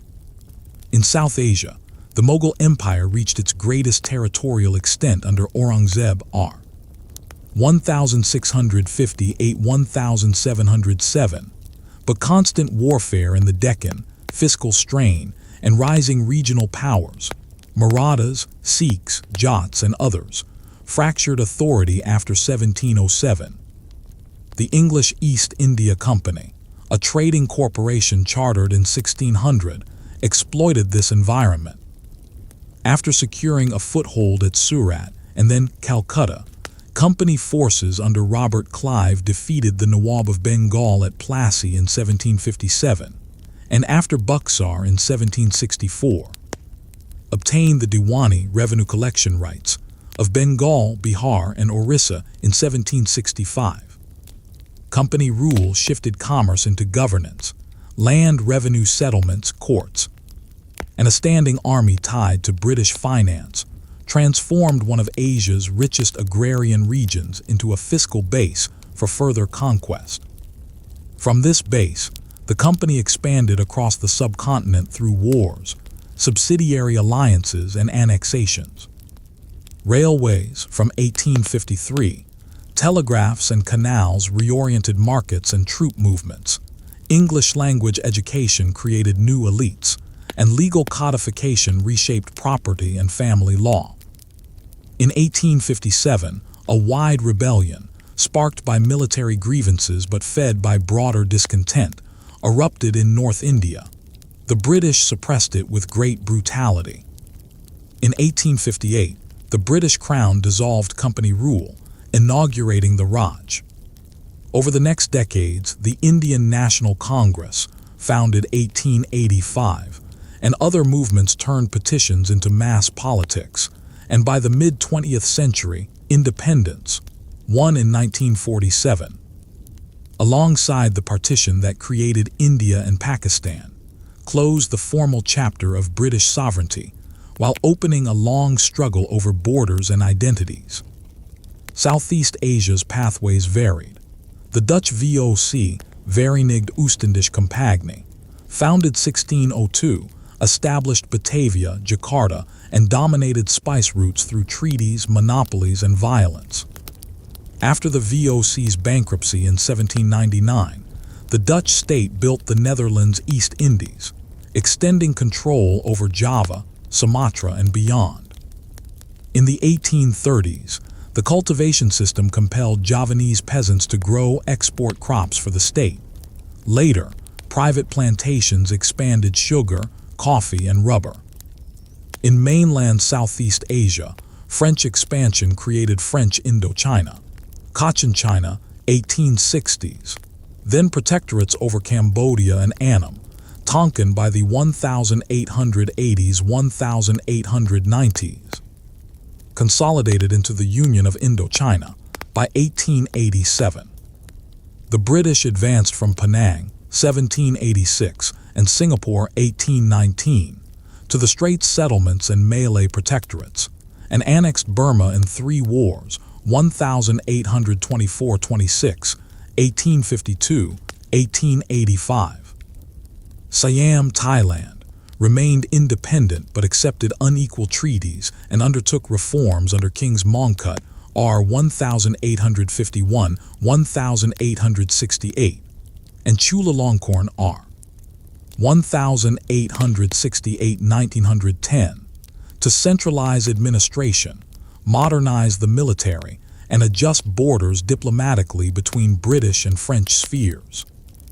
In the archipelago to the north, the Spanish ruled the Philippines from the 16th century until 1898, when the Spanish-American War transferred control to the United States. Filipino revolutionaries declared independence in 1898. A brutal Philippine-American War followed, 1899-1902, after which U.S. colonial administration expanded public schooling, health programs, and infrastructure while repressing dissent. The Philippines achieved independence in 1946 after Japanese occupation during World War II and a transitional Commonwealth period. Central Asia experienced imperial encirclement from the north. The Russian Empire, consolidating Siberia since the 17th century, advanced into the Kazakh steppe in the 18th-19th centuries, and between the 1860s and 1880s conquered the Khanates of Kakand, Khiva, and Bukhara, turning them into protectorates or annexed territories. Railways like the Trans-Caspian, begun 1880s, integrated the region into Russian markets and military logistics. This great game, a 19th-century rivalry between Britain and Russia, mapped out buffer zones in Afghanistan and Persia, Iran, without resolving the deeper question. How would local societies adapt to imperial borders drawn for distant capitals? In East Asia, the Qing dynasty faced mounting external and internal pressures. The First Opium War, 1839-1842, against Britain, rooted in trade imbalances and British opium smuggling, ended with the Treaty of Nanjing, cession of Hong Kong, opening of treaty ports, and fixed tariffs. A second conflict, 1856-1860, against Britain and France deepened the unequal treaty regime. Meanwhile, the Taiping War, 1850-1864, a massive civil war that created a rival state in South, Central China, devastated populations and treasuries. The self-strengthening movement, 1860-1890, that tried to graft Western military and industrial techniques onto Confucian governance, building arsenals, shipyards, and schools. But institutional inertia and factional politics slowed change. The First Sino-Japanese War, 1894-1895, ended in Qing defeat and the loss of influence over Korea and Taiwan to Japan, revealing the urgency of reform. The Boxer Crisis, 1899–1901, brought foreign invasions and indemnities. In 1911, revolution ended the Qing. The Republic of China was proclaimed in 1912, inaugurating a turbulent era of warlordism, competing parties, and later, protracted civil war alongside Japanese invasion. Japan's story diverged. Pressured by Commodore Perry's U.S. expedition in 1853–54, the Tokugawa shogunate opened ports under unequal treaties. The Meiji Restoration, 1868, overthrew the shogunate and centralized imperial rule. Leaders pursued rapid state-led modernization. Conscription armies, railways, universal primary schooling, codified law, and industrial firms often supported by government, zaibatsu later. By winning the Sino-Japanese War, 1894–1895, and the Russo-Japanese War, 1904–1905, Japan emerged as an imperial power, annexing Korea in 1910 and later expanding into Manchuria, 1931, and much of East and Southeast Asia during the Second Sino-Japanese War, 1937–1945, and the Pacific War. Japan's rise demonstrated that Asian states could adopt and adapt industrialization and centralized bureaucratic rule to challenge European empires, but it also brought new imperial coercions upon Asian neighbors. In West and Southwest Asia, the Ottoman Empire, an Asian and European power, pursued the Tanzimat reforms, 1839–1876, new legal codes, conscription, provincial reorganization, and schools. Yet debt, nationalist movements, and great power interventions eroded its sovereignty. Iran under the Qajars faced foreign spheres of influence and concession politics. The Constitutional Revolution, 1905–1911, created a parliament and a new legal framework. Though its power waxed and waned, oil discoveries at Masjid Solomon in 1908 tethered the region to the emerging petroleum economy. After World War I, Ottoman defeat led to mandates over Arab provinces. In Anatolia, a nationalist war produced the Republic of Turkey in 1923. These events, though partly beyond our geographic focus, shaped Asia's political cartography and the discourse of sovereignty. Colonial rule brought new infrastructures that both subordinated and transformed. Railways, telegraphs, and steamships compressed space. Cash crops and plantations tethered local ecologies to world markets. Census and survey made populations legible to new states. Schools, government, and missionary created literate publics and new professions. Press and print connected port cities to interiors. Vernacular newspapers debated rights, economy, and identity. While colonial regimes promised order, their extractive priorities often magnified famines, entrenched land inequalities, and suppressed industries that competed with metropolitan producers. At the same time, Asian intellectuals and workers made these tools their own. Reformers in India, China, Iran, the Ottoman lands, and Southeast Asia read each other's newspapers, translated constitutions, and debated how to combine local traditions with parliamentary forms and scientific education. Labor strikes in ports and plantations taught organizers cross-ethnic solidarity. Students founded associations that became political parties. Nationalism, rooted as much in new media and mass schooling as in ancient memory, grew into a continent-wide language of emancipation. World War I weakened European empires and emboldened anti-colonial movements. Interwar years saw constitutional experiments, strikes, and uprisings. The May 4th movement in China, 1919, fused cultural critique with calls for science and democracy. In India, mass non-cooperation and civil disobedience under Gandhi reframed politics.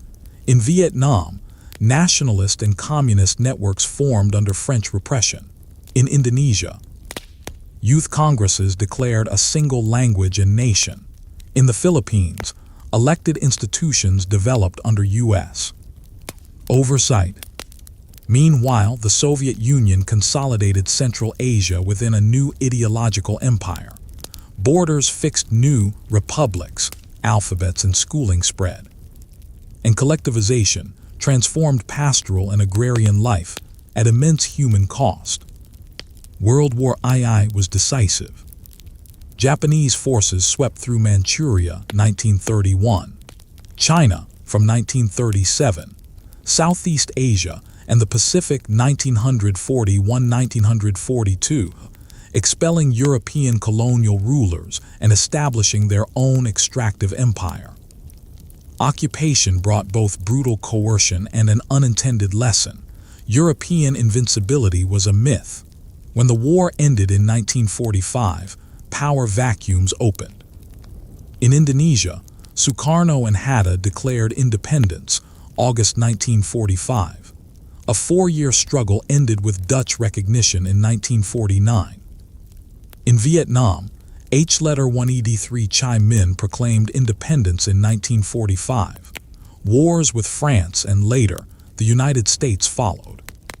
India and Pakistan gained independence in 1947, the former partitioned amid mass violence and migration. Ceylon, Sri Lanka in 1948, Burma, Myanmar, and the Philippines in 1948 and 1946, respectively. Malaya advanced to independence in 1957, and many other Asian states followed through the 1950s-60s. Decolonization did not simply restore old orders. New states built bureaucracies, planned economies, and education systems at speed. Land reforms, public health campaigns, and infrastructure projects aimed to undo colonial legacies, though with uneven results. Cold War alignments pulled Asia into new networks of aid, arms, and ideology. Conflicts in Korea, 1950-1953, Vietnam deepening after 1955, Afghanistan from 1979, and elsewhere mapped global rivalries onto local histories. Yet the long arc also carried modernization from below. Rural electrification, literacy drives, and urban migration restructured daily life. By the late 20th century, parts of Asia had turned industrialization into broad prosperity. Japan's post-war growth, the Four Tigers, South Korea, Taiwan, Hong Kong, Singapore, and later China's reforms from 1978 transformed the global economy. In Southeast Asia, export-led manufacturing and regional cooperation, ASEAN, altered trade patterns. In South Asia, liberalization in the 1990s reshaped services and industry. These were not simple triumphs. They came with dislocation, inequality, and environmental pressure. But they marked a reversal of the 19th century pattern. Asia moved from raw material peripheries to manufacturing and technological centers. Across this long century and more, one through line stands out: the interplay of coercion and coordination. Colonizers counted, taxed, and conscripted. Reformers borrowed those same tools: census, school, railway, newspaper, to mobilize publics and negotiate sovereignty. The modern transformations of Asia were not gifts bestowed or a return to an imagined past. They were constructed, sometimes painfully, by officials, workers, students, and villagers who learned to navigate new states and markets. It is tempting to narrate a fall and a rise. Empires decline, Europe rules, Asia returns. The archive suggests a more granular truth. Regions moved at different speeds, reform and resistance mingled, and ideas migrated as surely as armies. By the mid-20th century, The continent had been remapped into nations, some born in celebration, others in partition and war. What endured from older ages were habits of organization and exchange, now retuned to radios, factories, and classrooms rather than to caravans and canals. In our final part, we will gather these threads, empires and ideas, roads and reform, and ask how Asia's long past, from river valleys to railways, still shapes the world we inhabit, and the futures its peoples are now building. From the river valleys of Mesopotamia, the Indus, and the Yellow River to the ocean routes of the monsoon seas, Asia's past is not a single storyline but a layered archive of solutions. Early cities learned to count grain and promises on clay and bone. Bronze Age polities synchronized mines, workshops, and canals. Axial teachers asked how conscience should govern power. Empires like the Achaemenids, Han, and Mauryas scaled administration across language frontiers. Steppe confederations taught agrarian states to think in terms of speed and distance. And the Silk Road braided shrines and markets into a continental conversation. The record is specific. Tablets from Ur and Uruk tally rations and labor. Indus bricks and weights show standardization over hundreds of miles. Shang oracle bones fix names, omens, and campaigns in the late 2nd millennium BCE. Ashoka's 3rd century BCE edicts carve moral governance onto stone. Hand registers and paper normalized bureaucracy. Tang and Song markets, printing. And maritime trade widened horizons. Mongol relays and passports turned space into time. Islamic chancelleries from Bukhara to Delhi translated law and learning into daily administration. And later reforms from Meiji Japan to Qing and Ottoman self-strengthening revealed how quickly institutions can be repurposed under pressure. Across this diversity, a few durable patterns explain endurance. First, information systems, writing, scripts, paper, print, made states and communities legible to themselves. Second, logistics, canals, roads, caravanserais, relay posts, ports, converted geography into schedules. Third, moral languages, ritual, law, dharma, ren, sharia, taught rulers and subjects to judge power by standards beyond force. These were not abstractions. They were operating manuals for feeding cities, arbitrating disputes, and coordinating strangers at scale. Asia's empires rose and fell, but collapse rarely erased competence. When dynasties ended, irrigation dikes still needed repairs, ledgers still needed balancing, and teachers still copied texts. New regimes, whether native courts, steppe khanates, or colonial states, often adopted the very toolkits they displaced. Satrapies became provinces. Diwan finance shaped sultanates. Examination ideals outlived thrones. Caravan rules informed treaty port commerce. The continent's legacy is institutional memory, a habit of rebuilding with familiar parts. Modern transformations, railways, telegraphs, schools, factories, did not sever Asia from antiquity. They redirected older capacities. The same impulse that standardized bricks in the Indus and coinage under Darius later standardized gauges and curricula. The same monsoon logic that timed ships from Gujarat to Malacca now times container lanes. The same exam culture that staffed Tang ministries staffs modern bureaucracies. Continuity is not nostalgia, it is infrastructure repurposed. What remains for us, as watchers and readers, is humility and clarity. Myths can inspire, but archives, dates, inscriptions, layers of earth teach. They show that civilization is not magic or destiny. It is coordination. Water lifted to fields, words fixed to surfaces, rules made predictable, roads kept open. Asia's eternal legacy is precisely this.